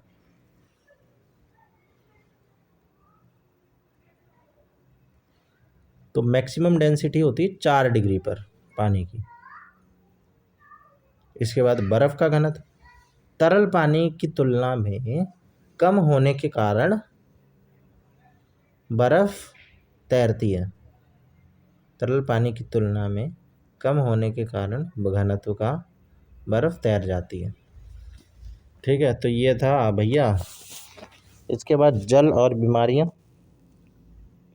जल और बीमारियां, ठहरे हुए पानी, स्टैग्नेंट वाटर में पनपने वाले मच्छर और उनसे होने वाली बीमारियां, जैसे मलेरिया, डेंगू। ये भी टॉपिक है, ये भी टॉपिक करना पड़ेगा। ठीक है, तो डेंगू होता है, मलेरिया होता है, बहुत सी बीमारी होती हैं। तो ठहरा हुआ पानी स्टैग्नेंट वाटर मच्छरों का प्रमुख प्रजनन स्थल है, जहाँ एडीज डेंगू डेंगू और एनोफिलीज जो कि मलेरिया का मच्छर होता है जैसे मच्छर तेजी से पनपते हैं। ये मच्छर रुके हुए पानी में अंडे देते हैं, जिससे कुछ ही दिनों में व्यस्त मच्छर बन जाते हैं। यह स्थिति मानसून में खतरनाक हो जाती है। जो डेंगू जिसमें तेज बुखार दो होता है, बदन दर्द होता है, और मलेरिया इसमें क्या होता है, ठंड के साथ बुखार, ठंड बहुत तेज लगती है और बुखार होता है, जैसी गंभीर बीमारियां फैलाते हैं ये मच्छर। ठीक है, अब नाम याद रख लेना आप, डेंगू का होता है एडीज मच्छर और मलेरिया का होता है एनोफिलीज, दोनों फीमेल होती हैं। ठीक है, ठहरे हुए पानी में पनपने वाले मच्छर और बीमारियां देख लो। डेंगू ये एडीज एजिप्टी मच्छर द्वारा फैलाया जाता है। एडीज एजिप्टी मच्छर द्वारा फैलाया जाता है, जो मुख्य रूप से साफ पानी में पनपता है। ठीक है, यह एक वायरस डेन 1234 है, जो तेज बुखार, गंभीर जोड़ों या मांसपेशियों के दर्द, हड्डी तोड़ बुखार भी बोलते हैं इसे हम, ठीक है, सिर दर्द और चकत्ते का कारण बनता है। ठीक है, बहुत तेज। इसके बाद मलेरिया में क्या रहता है, ये मादा एनोफिलीज मच्छर के काटने से होता है, जो रुके हुए साफ या गंदे पानी में प्रजनन करता है। यह एक प्रोटोजोआ परजीवी है, प्लाज्मोडियम द्वारा फैलता है। ठीक है, जिसके कारण कंपकंपी कंपकंपी के साथ बुखार, ठंड लगना, पसीना आना जैसे लक्षण होते हैं। इसके बाद अन्य बीमारियां, ठहरे पानी से चिकुनगुनिया, जीका वायरस और जापानी एन्सेफेलाइटिस जैसी बीमारियां भी फैलती हैं। बचाव के उपाय क्या हो सकते हैं? प्रिवेंशन, पानी जमा ना होने दें, सिंपल सी बात, कूलर, गमले, टायर, बाल्टी और छतों पर पानी जमा ना होने दें। सफाई रखें भाई साहब, पानी की टंकियों को ढककर रखें और हफ्ते में कम से कम एक बार पानी के बर्तनों को साफ करें। ठीक है, और मच्छरों से सुरक्षा, सोते समय मच्छरदानी का उपयोग करें और शरीर को ढकने वाले कपड़े पहनें। ये सारी चीज़ें करके इसके बाद कीटनाशक, रुके हुए पानी में मच्छरनाशक तेल या कीटनाशक का उपयोग करें, पेट्रोल डाल दें थोड़ा सा। ठीक है, अगर वो वैसा पानी है तो कूलर वगैरह का है। ठीक है, इसके बाद हमें कॉन्सेप्ट वाली चीज़ें, पारंपरिक जल स्रोत हमें पता होने चाहिए।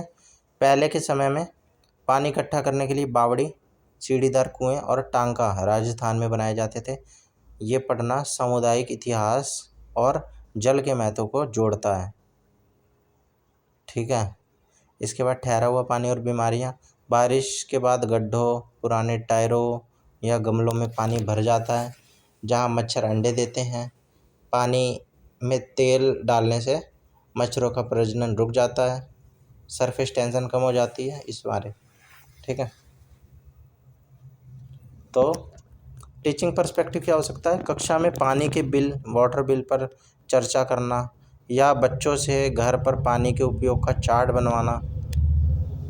जल संरक्षण सिखाने का सबसे अच्छा बाल केंद्रित तरीका ये सब हो सकता है। ठीक है, इसके बाद कुछ इम्पोर्टेंट क्वेश्चंस या टॉपिक्स, जैसे कि मलेरिया डेंगू फैलाने वाले मच्छरों का रुके हुए पानी से संबंध, और तरुण भारत संघ जो कि राजेंद्र सिंह जल पुरुष के नाम से जाने जाते हैं, इन्होंने करा था, जैसे जल संरक्षण के प्रयास। ठीक है, तो इसको हम थोड़ा सा देख लेते हैं, नया सा टॉपिक लग रहा है, देख लेते हैं इसके बारे में। तरुण भारत संघ क्या है? ये मच्छरों को रोकने के लिए, कूलर गमले अंडे देने से पनपते हैं ये, और राजेंद्र सिंह जल पुरुष जिन्हें हम कहते हैं, कि तरुण भारत संघ जैसे प्रयास जो पारंपरिक जल संचयन, जोहड़ तालाब पर जोर देते हैं। पानी के कुशल प्रबंधन द्वारा इन बीमारियों के मच्छरों के प्रजनन स्थलों को कम करने में मदद करते हैं। ये सारी चीज़ें ठीक है, इनके बारे में जल संरक्षण के प्रयास करते रहते हैं ये। रोकथाम ये भी देख लो, रोका हुआ पानी बीमारियां, प्रजनन स्थल हो जाता है वो प्रजनन स्थल, जोखिम वाली चीज़ें, कूलर, गमलों पुराने टायरों, खाली प्लॉटों में पानी जमा होने का बड़ा खतरा रहता है। रोकथाम के लिए हर रविवार कूलर, गमलों व कबाड़ के पानी को नष्ट करना चाहिए। तरुण भारत संघ और देख लो थोड़ा सा, उद्देश्य इसका क्या है। राजेंद्र सिंह द्वारा स्थापित तरुण भारत संघ का मुख्य उद्देश्य पारंपरिक जल संरचनाओं जैसे कि जोहड़, तालाब, एनीकट का पुनरुद्धार करना है। ठीक है, रिजुविनेट करना है इन्हें। प्रभाव इसका क्या हुआ? इन प्रयासों से ग्रामीण क्षेत्रों में वर्षा जल का संचयन होता है। जब पानी को सही तरीके से संग्रहित और प्रबंधित किया जाता है तो यह अनियंत्रित रूप से जमा नहीं होता, जिससे मच्छरों को पनपने के स्थान कम हो जाते हैं। सतत प्रबंधन, सस्टेनेबल मैनेजमेंट या कॉन्टिन्यूअस मैनेजमेंट, यह संस्था सामुदायिक भागीदारी से जल का प्रबंधन करती है, जो न केवल पानी की कमी दूर करती है बल्कि रुके हुए गंदे पानी से होने वाली बीमारियों के प्रसार को भी कम करती है। ठीक है, तो ये था इसके बारे में। इसके बाद कुछ कॉन्सेप्ट वाली चीज़ें, जैसे पानी में तैरने और डूबने वाले प्रश्न। परीक्षा में अक्सर नींबू का उदाहरण आता है, जैसे साधारण नींबू पानी में डूब जाता है लेकिन नमक वाले पानी में तैरता है। ठीक है, इसका बता दूं कारण मैं आपको? चलो बता देता हूँ। इसका ये है कि जो नींबू होता है,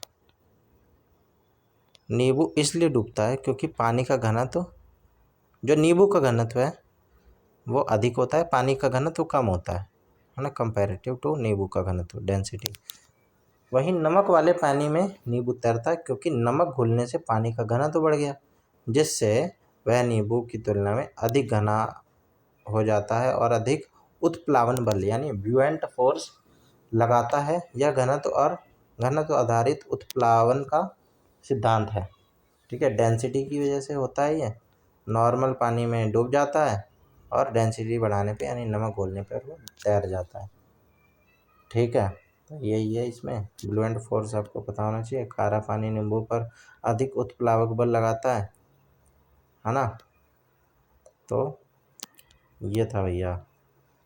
इसके बाद कुछ कंफ्यूजिंग चीज़ ऐसी है, जैसे कि डेड सी जो है, डेड सी का कॉन्सेप्ट, यहाँ अत्यधिक नमक के कारण इंसान पानी में डूबता ही नहीं है। सलाइन वाटर है बहुत ज़्यादा, ठीक है, तो डेंसिटी ज़्यादा होने के कारण इंसान डूबता ही नहीं है। ठीक है, तैरता रहता है पानी पे। इसके बाद कुछ क्वेश्चन ऐसे आ जा सकते हैं। कक्षा 4 के छात्रों को जल संरक्षण पर पढ़ाने के लिए आप कौन सी गतिविधि चुनेंगे? तो भाई बहुत सी गतिविधि चुन सकते हैं हम। ठीक है, डिस्कशन मेथड, ठीक है, एक्टिविटी करवा सकते हैं बच्चों को, कोई चार्ट बनवा सकते हैं, है ना, पानी बचाओ भविष्य सजाओ ऐसा कोई पोस्टर बनवा सकते हैं, पोस्टर मेकिंग कंपटीशन करा सकते हैं, जल बजट डायरी बना सकते हैं, है ना। छात्रों को 3 दिन तक घर स्कूल में होने वाले पानी के उपयोग का हिसाब रखने के लिए कहें, जैसे ब्रश करते समय, नहाते समय, पौधों को पानी देते समय। इसके बाद विजुअलाइजेशन के माध्यम से हम करवा सकते हैं, स्लोगन बनवा सकते हैं कोई, ठीक है, रोल प्ले करवा सकते हैं, टपकता नल या पानी का उपयोग विषय पर रोल प्ले करवा सकते हैं, है ना। तो बहुत सी चीज़ें करा सकते हैं यार। शिक्षण विधि बदल सकते हैं हम अपनी। इसके बाद एप्लीकेशन बेस्ड क्वेश्चन आ सकते हैं। ठहरे हुए पानी में मिट्टी का तेल डालने की सलाह क्यों दी जाती है? क्योंकि हमें पता है मच्छर ना पनपे, सरफेस टेंशन उसकी बढ़ा देते हैं हम। ठीक है, इसके बाद बावड़ी से संबंधित सही कथनों का चुनाव आ सकता है। ठीक है, ये पारंपरिक होता था। इसके बाद ऐसे आ सकता है, मच्छर, रुका हुआ पानी, बावड़ी, संरक्षण, ये बिल, इन जैसे कीवर्ड्स पे हमें ध्यान देना है, जो कि मैंने बता दिया है। गलत विकल्प हटा देना है। जल चक्र की जटिल वैज्ञानिक परिभाषाएं रटाने के विकल्प को तुरंत खारिज कर देना है और तेज़ी से हल करना है। वही रही बात, यदि प्रश्न जल संरक्षण की पेडागोगी पर है तो हमेशा विकल्प चुनें जो बच्चे को घर के अनुभवों, जैसे कि ब्रश करते समय नल बंद करना, इन सब से जोड़ता हो। तो हमने थीम कर ली वाटर की। पारंपरिक स्रोत इसमें बावड़ी, स्टेपल, सीढ़ीदार कुएं, ये सब देख लिए। मच्छर जनित रोग, मलेरिया मादा एनाफिलिस से होता है। डेंगू साफ रुके हुए पानी में होता है। एडीज मच्छर की वजह से होता है। और क्या कहते हैं, उपाय देख लिए, रुके पानी में तेल डालना, ऑक्सीजन सप्लाई कट जाती है। ठीक है। बाहर डूबना या सॉरी तैरना, डूबना, नमक मिलाने से पानी का घनत्व और डेंसिटी बढ़ जाती है, जिससे चीज़ें तैरने लगती हैं। इसके बाद बेस्ट पेडागोगी क्या हो सकती है? पानी के बिल का विश्लेषण, वास्तविक जीवन का अवलोकन। ठीक है, इसमें आ सकता है। अब कुछ क्वेश्चन ऐसे हो सकते हैं, जैसे कि प्राथमिक कक्षा में जल संरक्षण वाटर कंजर्वेशन पढ़ाने के लिए सबसे उपयुक्त गतिविधि कौन सी है? तो बच्चों से उनके घर पर एक दिन में इस्तेमाल होने वाले पानी की मात्रा का अवलोकन और रिकॉर्ड करने को कहना, ऐसे बोल दें हम। ठीक है, और भी चीज़ें बना बना के बता सकते हैं। बारिश के मौसम में घर के आसपास पानी जमा न होने देने और रुके हुए पानी में तेल डालने की सलाह क्यों दी जाती है? क्योंकि तेल पानी के पृष्ठ तनाव को कम कर देता है, सरफेस टेंशन को कम कर देता है। सॉरी, ठीक है, मैंने पिछली बार बढ़ा दिया बोल दिया था, तो कोई बात नहीं भैया। I am also human being and I am not that aware of everything. तो जिससे मच्छरों का प्रजनन यानी ब्रीडिंग रुक जाता है। ठीक है। और बावड़ी के निर्माण का मुख्य उद्देश्य क्या था? वर्षा जल का संचयन, रेन वाटर हार्वेस्टिंग करना और सूखे के समय सामुदायिक उपयोग के लिए पानी उपलब्ध कराना भी इसका यूज़ था। एक शिक्षिका कक्षा में एक गिलास पानी में साबुत नींबू डालती है जो डूब जाता है, फिर उसके बाद पानी में नमक मिलाती है और नींबू तैरने लगता है। तो इसमें क्या सिखा रही है वो? पानी के घनत्व का प्रभाव, डेंसिटी। नमक मिलाने से पानी का घनत्व बढ़ जाता है। इसके बाद पर्यावरण अध्ययन यानी ईवीएस की कक्षा में बच्चों को पानी का बिल दिखाने का मुख्य शैक्षिक उद्देश्य क्या है? बच्चों को वास्तविक जीवन की स्थितियों से जोड़ना और पानी के उपयोग व उसके आर्थिक मूल्य के प्रति संवेदनशील बनाना। तो ये थीम हमने कर ली। इसके बाद कौन सी थीम है देख लेते हैं। अब हम कर रहे हैं ट्रैवल जो अगली थीम है वो कर रहे हैं हम ईवीएस की। तो इसमें हम न केवल परिवहन के साधनों के बारे में पढ़ाएंगे बच्चों को, बल्कि उनके अंदर मानचित्र कौशल, मैपिंग स्किल, दिशा ज्ञान, है ना, डायरेक्शन नॉलेज और यात्रा से जुड़े वास्तविक जीवन के अनुभव जैसे टिकट पढ़ना, समय सारणी देखना, इन सबको समझने की क्षमता विकसित कर सके बच्चे, वो चीज़ हम सिखाएंगे। वही है ईवीएस के सिलेबस में हमारे एनसीईआरटी वगैरह के, जो कि एनसीएफ से रिकमेंडेड है। ठीक है, तो हम देखते हैं इसमें क्या क्या है टॉपिक्स। तो मानचित्र और दिशाएं, मैपिंग और डायरेक्शंस, भारत के नक्शे पर राज्यों की स्थिति और सापेक्ष दिशाएं, रिलेटिव डायरेक्शंस, ये मैं आपको थोड़ा सा करवा देता हूँ। ठीक है, ये वैसे भी जियोग्राफी का टॉपिक है, जनरल टॉपिक है। ठीक है, और आ जाता है। तो भारत के मानचित्र पर उत्तर में हिमालय से लेकर दक्षिण में हिंद महासागर तक 28 राज्य और 8 केंद्र शासित प्रदेश हैं। ठीक है, फिलहाल ठीक है, 28 राज्य और 8 केंद्र शासित प्रदेश स्थित हैं। मानचित्र पर ऊपरी हिस्सा उत्तर, दक्षिण, निचला हिस्सा दक्षिण, दायां हिस्सा पूर्व और बायां हिस्सा पश्चिम होता है। मुख्य दिशाओं NSEW, ठीक है, ये के साथ उप दिशाएं जैसे पूर्वोत्तर,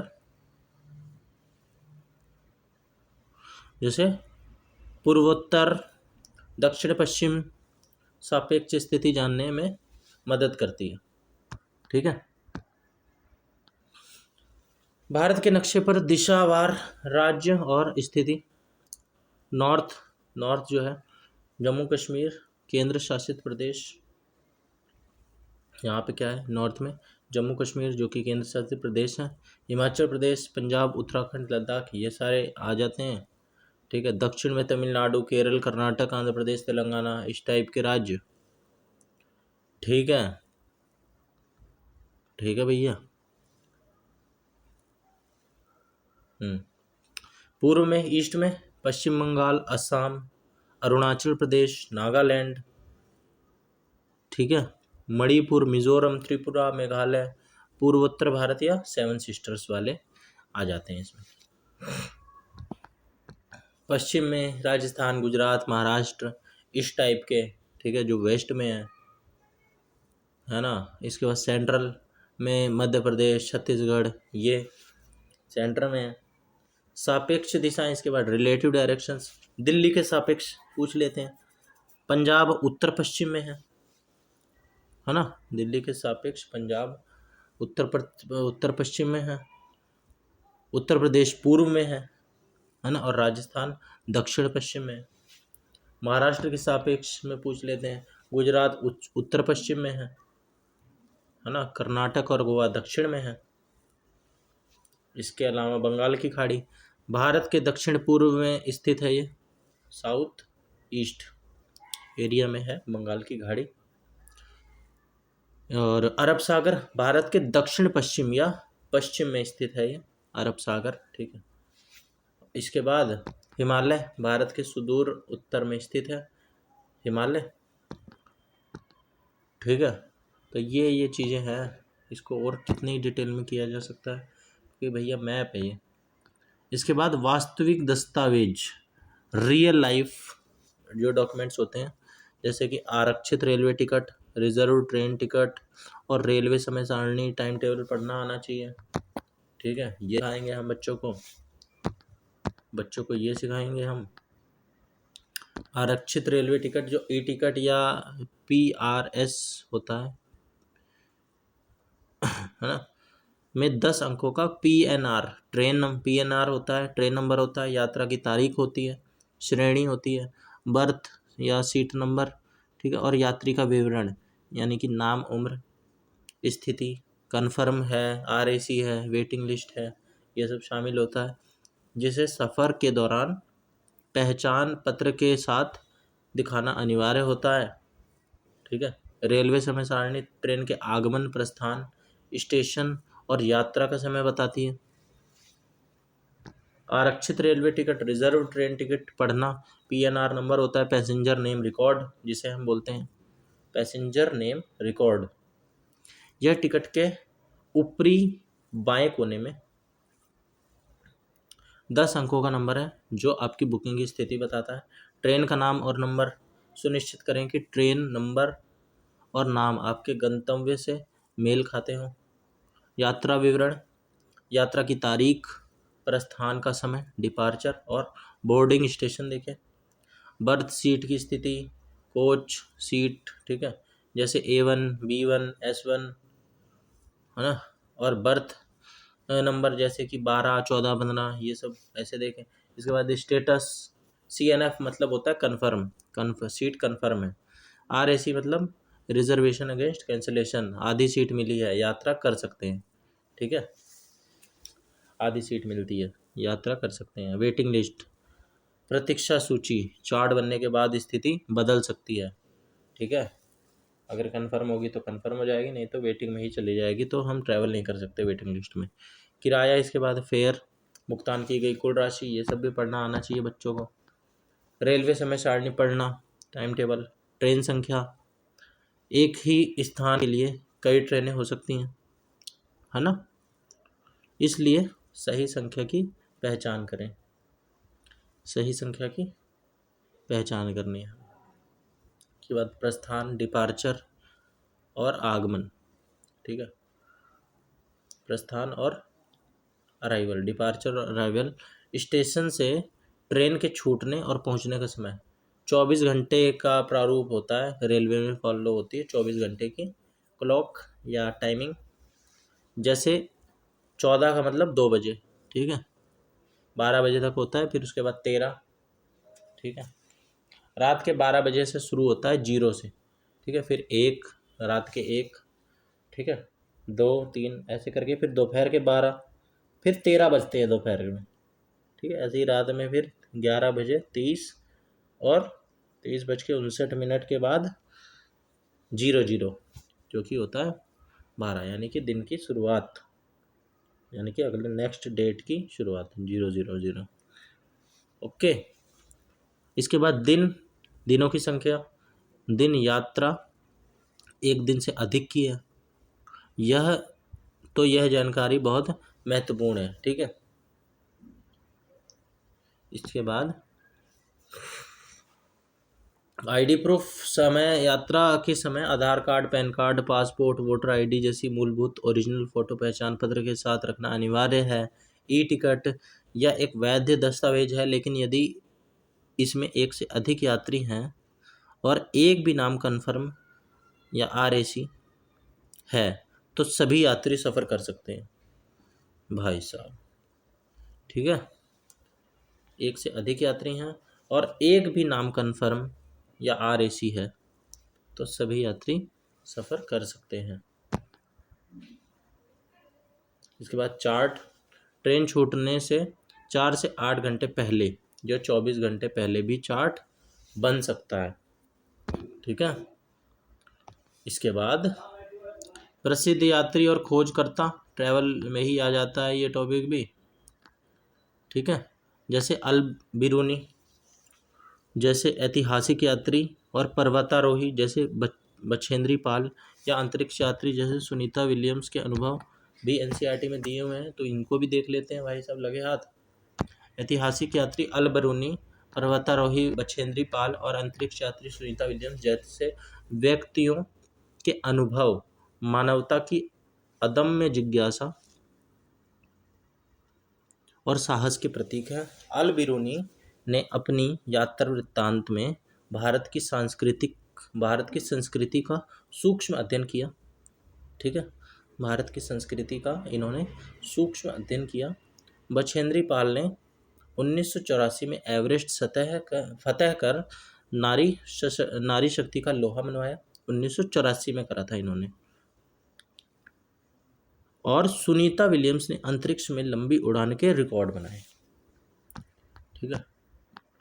अब ऐतिहासिक यात्री और खोजकर्ता अल बिरूनी के बारे में जान लो।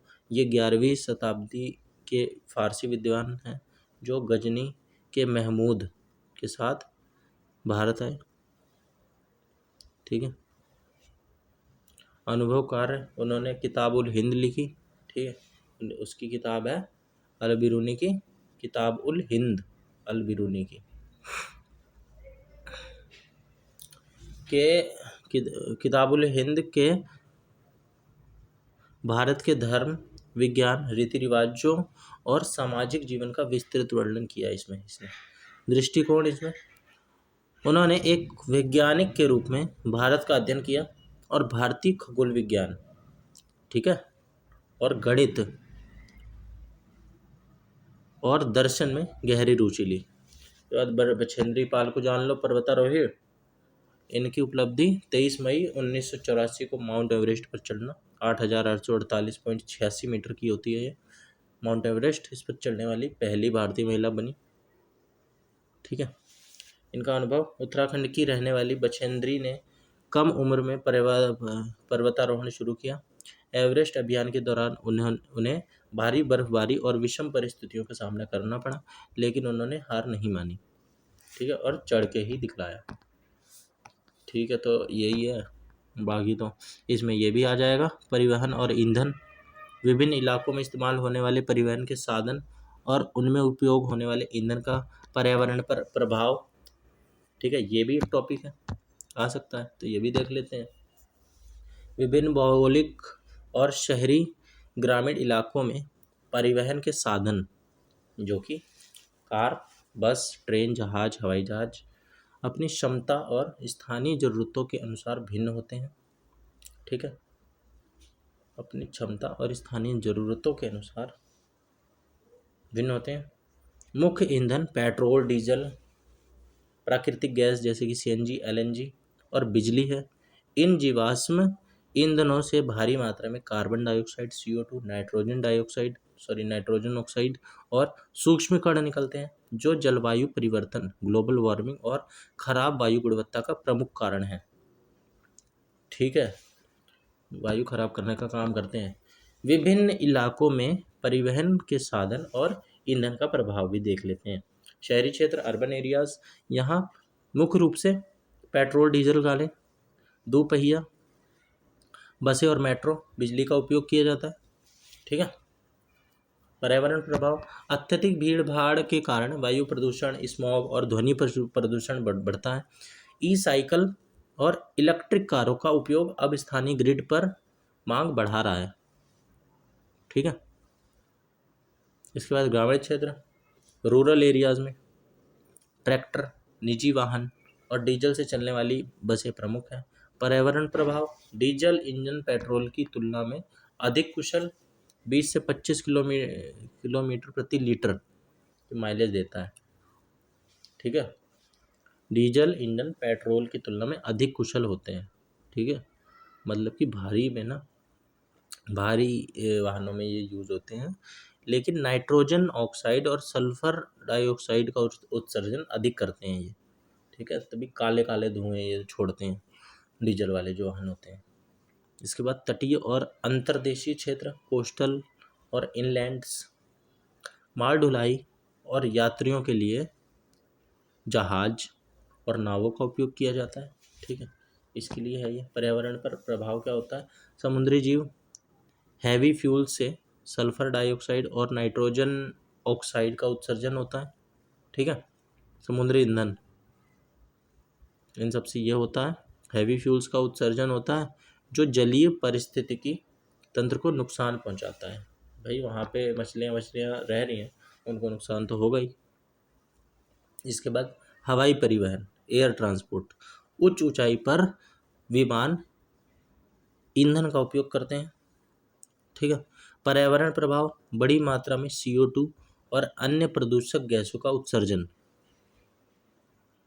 जो सीधे जलवायु परिवर्तन में योगदान करते हैं। ठीक है। Climate change. ईंधन के पर्यावरणीय प्रभाव, पेट्रोल और डीजल ये गैर नवीकरणीय है ना, नॉन रिन्यूएबल जीवाश्म ईंधन है। एक एक गैलन गैसोलीन से लगभग 20 पाउंड CO2 उत्पन्न होती है, जो ग्लोबल वार्मिंग को बढ़ाती है। ठीक है। इसके बाद प्राकृतिक गैस CNG, यह पारंपरिक जीवाश्म ईंधन की तुलना में स्वच्छ है, लेकिन फिर भी ग्रीन हाउस गैसें छोड़ता है। ठीक है। फिर भी उतना नहीं है। उसके बाद बिजली, इलेक्ट्रिक वाहन EV शून्य प्रत्यक्ष उत्सर्जन करते हैं, लेकिन यदि बिजली कोयला आधारित संयंत्रों से आ रहा है तो अप्रत्यक्ष उत्सर्जन तो हो ही रहा है। भाई बिजली से तो हम वाहन यूज कर रहे हैं, लेकिन वो बिजली बनी कैसे, बनी तो कोयला जला के ही, तो यहाँ प्रदूषण नहीं करा तो वहाँ कर दिया, है ना। तो फायदा क्या, इलेक्ट्रिसिटी बनाओ सोलर से, ठीक है, वाइंड एनर्जी से, है ना, टाइडल एनर्जी से, जियोथर्मल एनर्जी से, इन सब से बनाओ, तब फायदा भी है। इसके बाद जैव ईंधन, बायोफ्यूल्स, इन्हें बायोमास से बनाया जाता है, जो परंपरागत ईंधनों की तुलना में कार्बन उत्सर्जन को कम कर सकते हैं। ठीक है। तो हम निष्कर्ष ये है कि परिवहन क्षेत्र का 80% हिस्सा पेट्रोलियम पर निर्भर है। ठीक है। 80% हिस्सा। वायु गुणवत्ता में सुधार और जलवायु तटस्थता जैसे 2025 का यूरोपीय लक्ष्य प्राप्त करने के लिए इलेक्ट्रिक और अन्य स्वच्छ स्थायी परिवहन साधनों की ओर संक्रमण अनिवार्य है। ठीक है। तो ये होगा। इसके बाद कुछ कॉन्सेप्चुअल चीज़ें ये हो सकती हैं। आरक्षित रेल टिकट, प्राथमिक कक्षा में बच्चों को असली टिकट दिखाकर पढ़ाया जाता है। टिकट पर PNR नंबर, ट्रेन का नाम, नंबर, सफ़र की तारीख, दूरी किलोमीटर में, है ना, किराया, कोच नंबर, लिंग, सेक्स और एज, आयु, ये होती हैं, लेकिन यात्री का नाम नहीं होता। ठीक है। वैसे तो होता है, लेकिन भाई NCERT में नहीं लिखा हुआ है, इन्होंने लिख नहीं रखा है। वैसे तो भाई नाम तो मांगते ही हैं टिकट। इसके बाद मानचित्र कौशल, मैप स्किल्स, बच्चों को रटाने के बजाय सापेक्ष दिशा, रिलेटिव डायरेक्शन सिखाई जाती है। उदाहरण, दिल्ली के सापेक्ष केरल की दिशा। ठीक है। साउथ में है। इसके बाद टीचिंग पर्सपेक्टिव, यात्रा थीम का उद्देश्य बच्चों में आलोचनात्मक सोच, क्रिटिकल थिंकिंग विकसित करना है। उदाहरण के लिए, अगर पेट्रोल खत्म हो जाए तो यात्रा कैसे होगी, ये सीधे तौर पर पर्यावरण से जुड़ता है। ठीक है। इसके बाद हाई प्रोबेबिलिटी एग्जाम एरियाज, सबसे ज़्यादा पूछे जाने वाले विचार ऐसे ऐसे हो सकते हैं। भारत के नक्शे पर दिशा आधारित प्रश्न आते हैं, डायरेक्शन बेस्ड क्वेश्चन, और ट्रेन टिकट पर क्या क्या जानकारी छपी होती है, ऐसे ऐसे क्वेश्चन। वैचारिक चाल, कॉन्सेप्चुअल ट्रैप्स, दिशा वाले प्रश्न में छात्र अक्सर किसके सापेक्ष, विद रिस्पेक्ट टू होम पूछा गया है, यह पढ़ने में गलती करते हैं। हमेशा ध्यान दें कि मूल बिंदु ओरिजिन क्या दिया गया है। ठीक है। इसके बाद कुछ कंफ्यूजिंग एरिया, छात्रों को यात्रा पढ़ाने के लिए पाठ्य पुस्तक की कहानियों और वास्तविक टिकट मानचित्रों के अवलोकन के बीच चुनाव करना। हमेशा वास्तविक दस्तावेजों के अवलोकन, direct observation of real documents को चुनना है हमेशा। ठीक है। टेक्स्ट बुक वगैरह पे कम निर्भर रहना है टेक्स्ट बुक पे। एक्सपेक्टेड क्वेश्चन पैटर्न्स, संभावित प्रश्नों का स्वरूप। एप्लीकेशन बेस्ड क्वेश्चन, एक आरक्षित रेलवे टिकट में निम्नलिखित में से कौन सी जानकारी उपलब्ध नहीं होती, ऐसे ऐसे क्वेश्चन आ जाएंगे। मैप बेस्ड क्वेश्चन में, गांधीनगर गुजरात में रहने वाला कोई व्यक्ति पहले भोपाल और फिर हैदराबाद जाना चाहता है, उसकी यात्रा की दिशाएं क्या होंगी? तो पहले जब वो जाएगा ईस्ट में, है ना, फिर वो जाएगा साउथ में, साउथ वेस्ट में, साउथ ईस्ट में। ठीक है। इसको मैं आपको कन्फर्म ही बता देता हूँ चेक करके। ठीक है।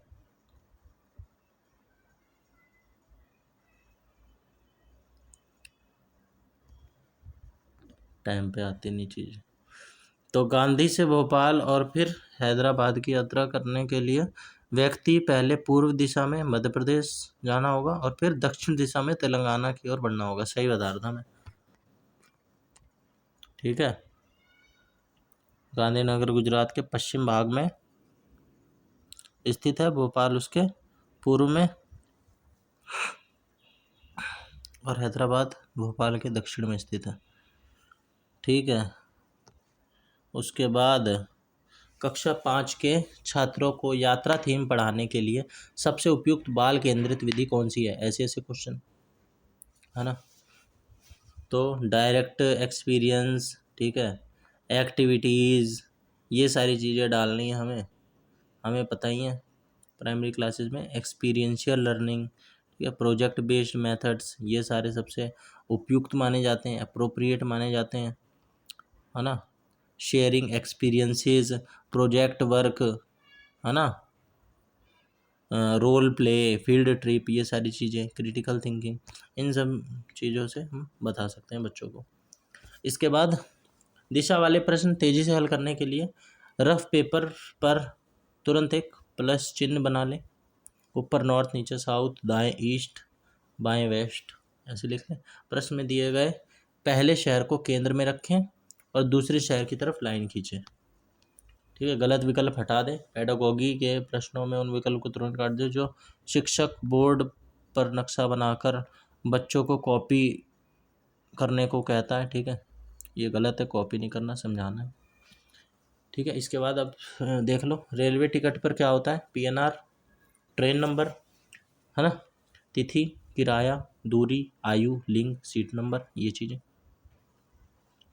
टिकट पर क्या नहीं होता, यात्री का नाम नहीं होता। ठीक है। अब एनसीईआरटी में लिखा हुआ है तो भैया यही मानना होगा हमें। इसके बाद अल बिरूनी उज्बेकिस्तान से भारत आया।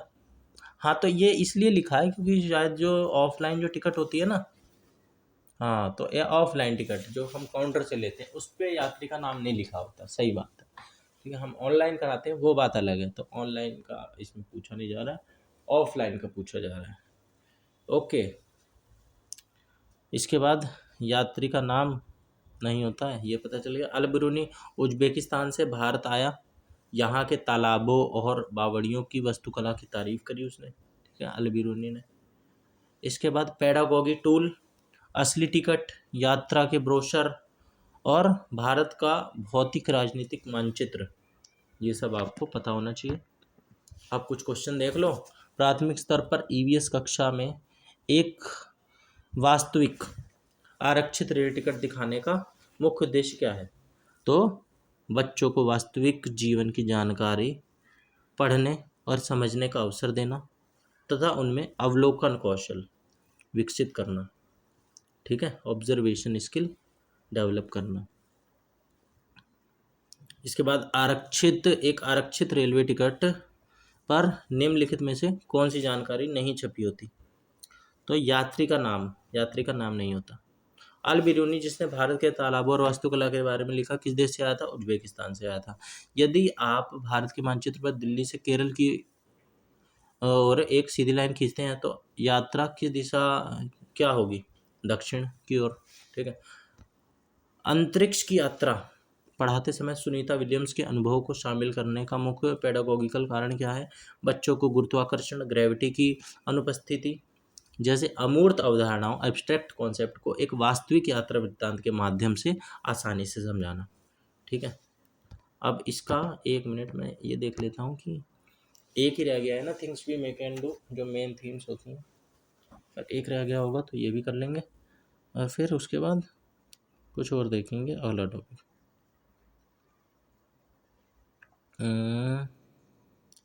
आ गया things we may can do. हाँ, एक लास्ट टॉपिक रह गया है, तो ये भी कर लेते हैं। ये करके फिर अब हम दूसरा टॉपिक अगली वीडियो में करेंगे, पहले ये कर लेते हैं। तो वीडियो थोड़ी सी लंबी हो रही है, तो क्या, नॉलेज भी तो हो रही है, नॉलेज होना ज़रूरी है, ठीक है। और नॉलेज की स्पीड उस स्पेस में होनी चाहिए जिससे हम कंपटीशन बीट कर पाएँ, वरना सबके पास रिसोर्सेज हैं, सब लगे पड़े हैं, ठीक है। चीज़ें हम बहुत सारी जो हैं वो बाद में भी कर लेंगे, लेकिन अगर अभी हमारा टाइम निकल गया तो बाद में तो मौका भी नहीं मिलेगा। अपॉर्चुनिटी है अभी हमारे पास, अभी हम कर सकते हैं, तो भाई ये मौका जाने नहीं देना है, ठीक है। करते रहो, अपना ज़्यादा से ज़्यादा पढ़ते रहो, ठीक है। एज है तो एज का ना लाभ ले लो और सब ना फटाफट नौकरी लग जाओ।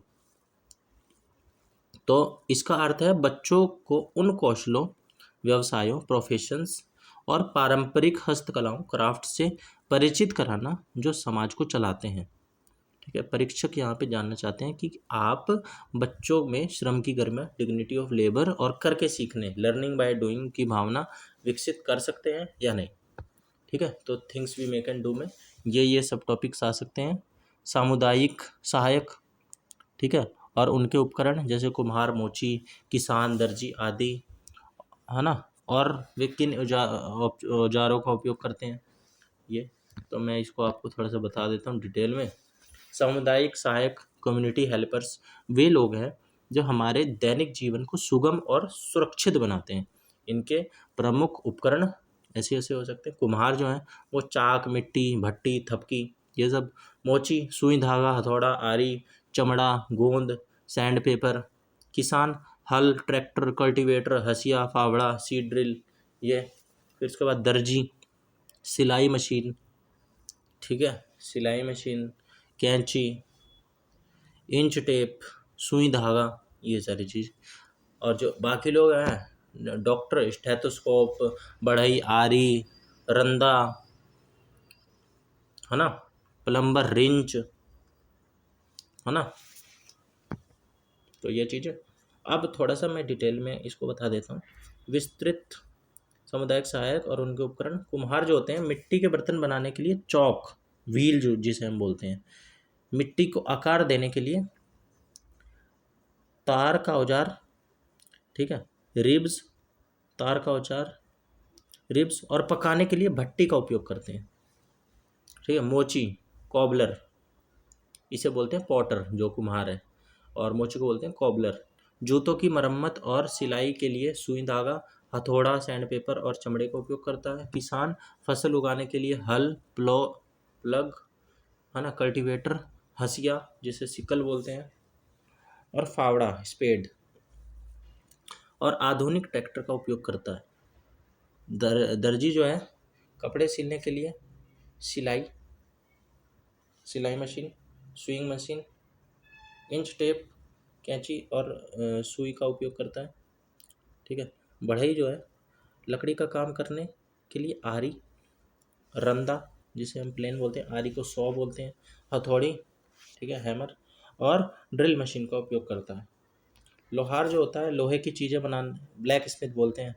बढ़ई को कारपेंटर बोलते हैं, ठीक है। दर्जी को टेलर बोलते हैं, किसान को फार्मर, ठीक है। मोची कॉबलर, मोची की होती है कन्फ्यूजन, और बाकी तो सब पता ही रहता है। तो लोहे की चीज़ बनाने के लिए भट्टी, है ना, निहाई जिसे एनविल, और हथौड़ी का उपयोग करता है लोहार। उसके बाद माली, माली क्या करता है, पौधों की देखभाल के लिए खुरपी, कैंची, पानी देने वाला पाइप, कैन का उपयोग करता है ना। तो ये सभी सहायक हमारे जीवन को सुविधाजनक बनाते हैं और महत्वपूर्ण भूमिका निभाते हैं। ठीक है, तो ये हमने कर लिया है मेन सी बातें। इसके बाद हम चल रहे हैं आगे। पारंपरिक कला और शिल्प, traditional art and craft. Bharat के विभिन्न राज्यों की विशिष्ट चित्रकलाएं और बुनाई, जैसे कि मधुबनी, पोचमपल्ली, वर्ली, ये सब के बारे में भी पता होना चाहिए आपको, तो कर लेते हैं। भारत की पारंपरिक कला और शिल्प देश की समृद्ध संस्कृति विरासत का प्रतीक है, सांस्कृतिक विरासत का प्रतीक है, जिसमें बिहार की मधुबनी पेंटिंग, प्राकृतिक रंगों से धार्मिक चित्रण होता है इसमें। महाराष्ट्र की वर्ली कला, ये आदिवासी ज्यामितीय पैटर्न पे आधारित होती है, ठीक है। और तेलंगाना की पोचमपल्ली इकत, हाथों से बुनी रेशम साड़ी, ये सब प्रमुख है। ये कलाएं सदियों से चली आ रही हैं, सदियों से चली आ रही परंपराओं और क्षेत्रीय कौशल को जीवंत करती है ये, ठीक है। सदियों से चली आ रही परंपराओं और क्षेत्रीय कौशल को जीवंत रखती हैं, ठीक है।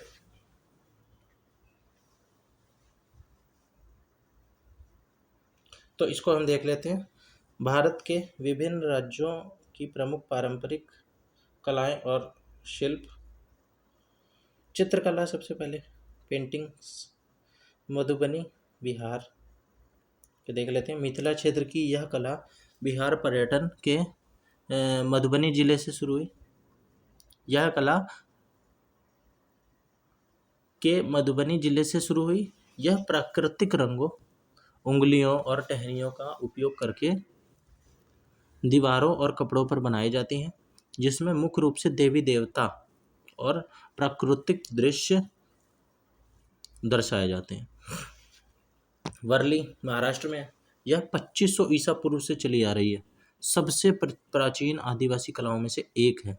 यह नासिक और ठाणे क्षेत्र में प्रचलित है, जिसमें सफ़ेद रंग का उपयोग करके दैनिक जीवन की गतिविधियों, नृत्य, खेती, शिकार और सरल वर्गों और त्रिकोणों के माध्यम से दिखाया जाता है इसमें, ठीक है। पटचित्र, ये ओडिशा और बंगाल में पाई जाती है। कपड़ों पर की जाने वाली पारंपरिक चित्रकला है, ठीक है।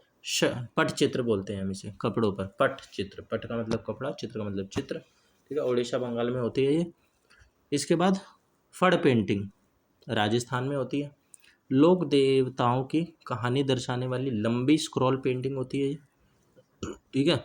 इसके बाद बुनाई और शिल्प, weaving and craft, Pochampally ikat Telangana में होती है। तेलंगाना प्रवास के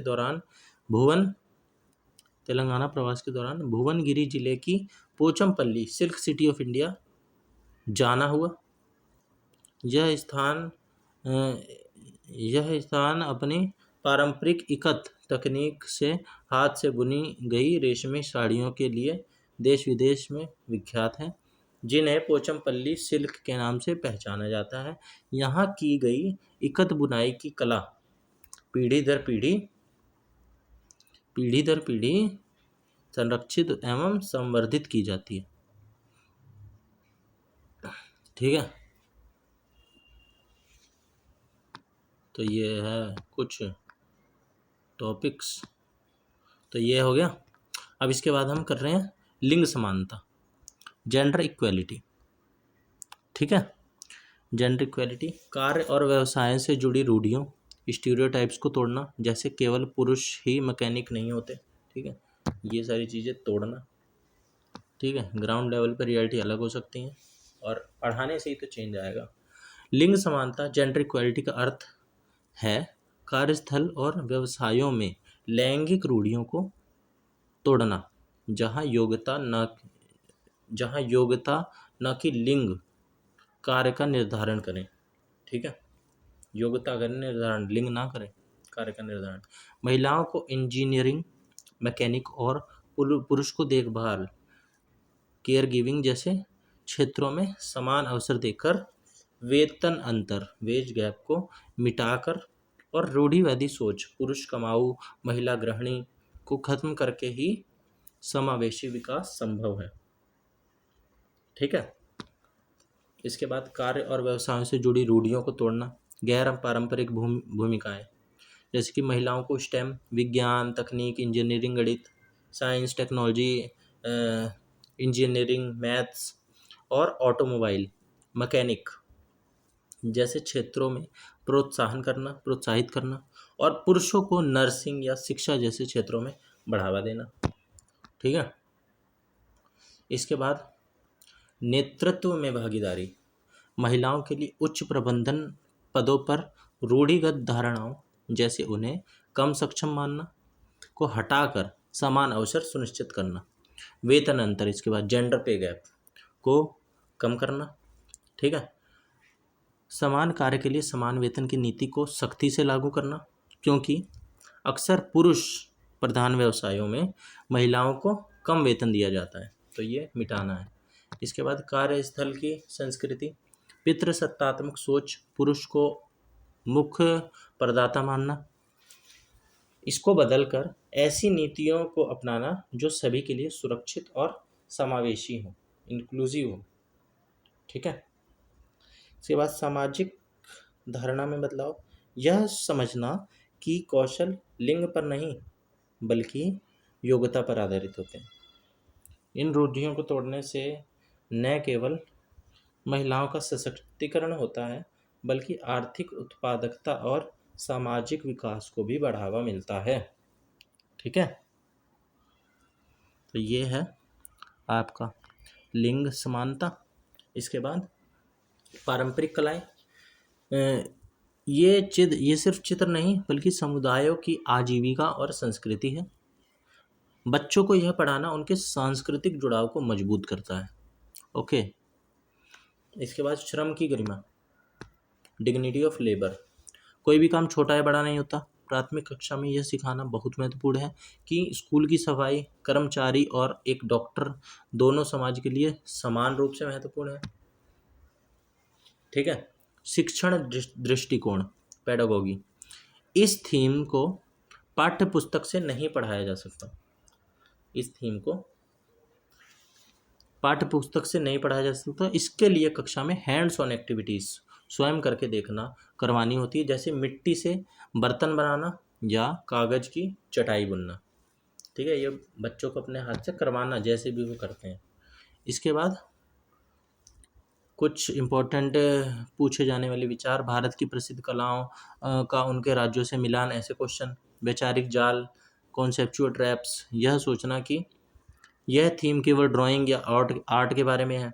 परीक्षा में इसका सही उत्तर हमेशा सामाजिक समानता, सोशल इक्वेलिटी और श्रम के सम्मान से जुड़ा होता है। कंफ्यूजिंग एरिया, पोचमपल्ली और कलमकारी, तेलंगाना, आंध्र प्रदेश, पश्मीना, लद्दाख, कश्मीर और वर्ली, महाराष्ट्र जैसी विशिष्ट कलाओं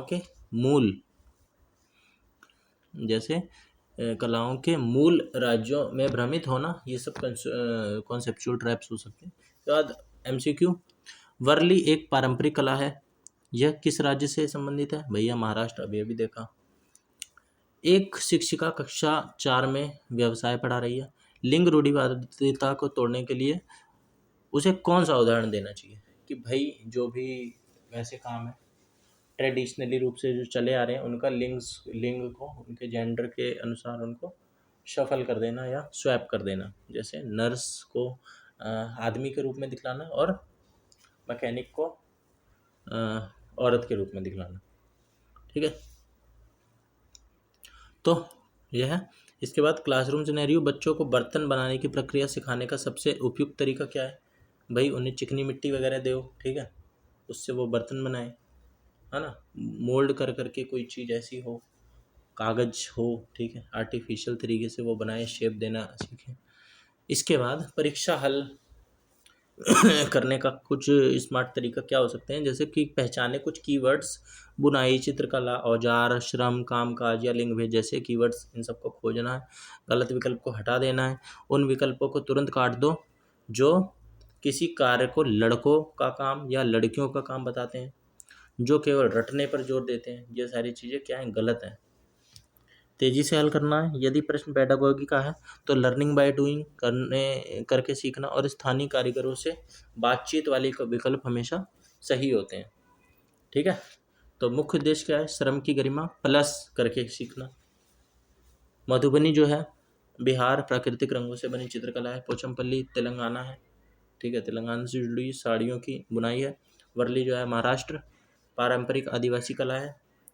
चांगपा जनजाति लद्दाख में पाई जाती पश्मीना शॉल की बुनाई के लिए यह मशहूर है। चंगपा जनजाति।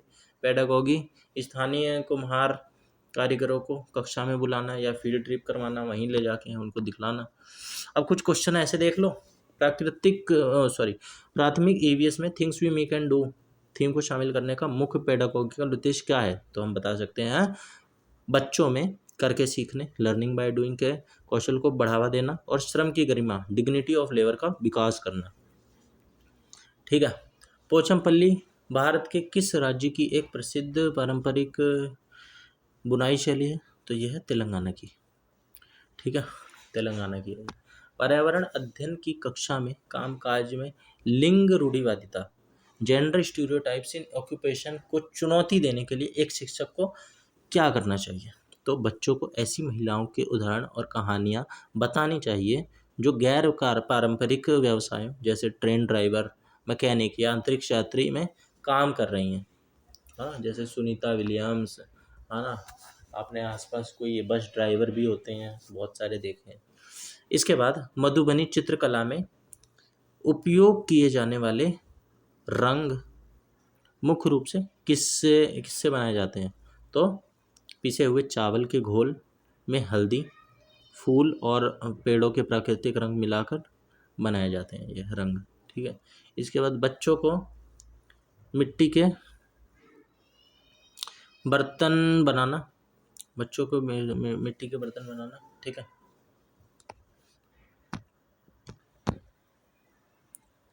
मिट्टी के बर्तन बनाना सिखाने के लिए निम्नलिखित में से कौन सी गतिविधि सबसे अच्छी है। बच्चों को स्वयं चिकनी मिट्टी देकर उन्हें अपने हाथों से बर्तन बनाने और उन पर चित्रकारी करने का अवसर देना। ठीक है, तो ये सारी हमने डिस्कस कर ली। फैमिली हमने कर ली थी, nuclear family, extended family, joint family, है ना, सिंगल पेरेंट फैमिली।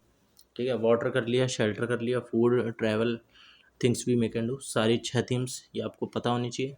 ठीक है, और क्या कहते हैं, ये हमने कर लिया।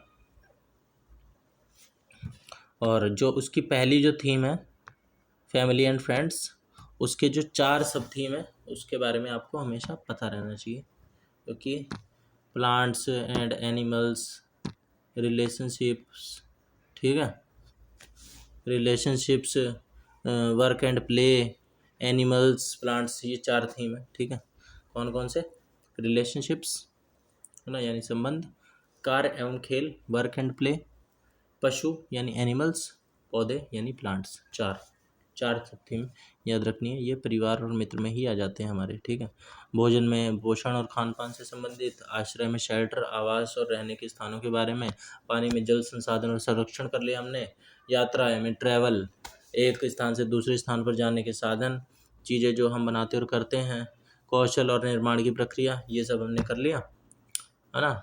3 से 5 कक्षा के एनसीईआरटी पाठ्यक्रम पर आधारित, जैसे विषय आधारित के बजाय थीम आधारित बनाया गया है इसे, है ना, थीमेटिक अप्रोच है ये। पौधे और जानवरों को मुख्य रूप से परिवार और मित्र के अंदर ही रखा गया है। ठीक है, इस दृष्टिकोण का उद्देश्य बच्चों को सीखने को उनके वास्तविक जीवन और अनुभवों से जोड़ना है। ठीक है भाई साहब, तो ये हो गया आपका जो 6 की 6 थीम है, ये हो गई आपकी डन। तो नेक्स्ट वीडियो में मिलते हैं। ठीक है। उसमें हम आगे जो बाकी चीज़ें बची हुई हैं, physiological process in plants, animals and human beings, visual art, local art, game, ये सारी चीज़ें हम आगे करेंगे। थैंक्स।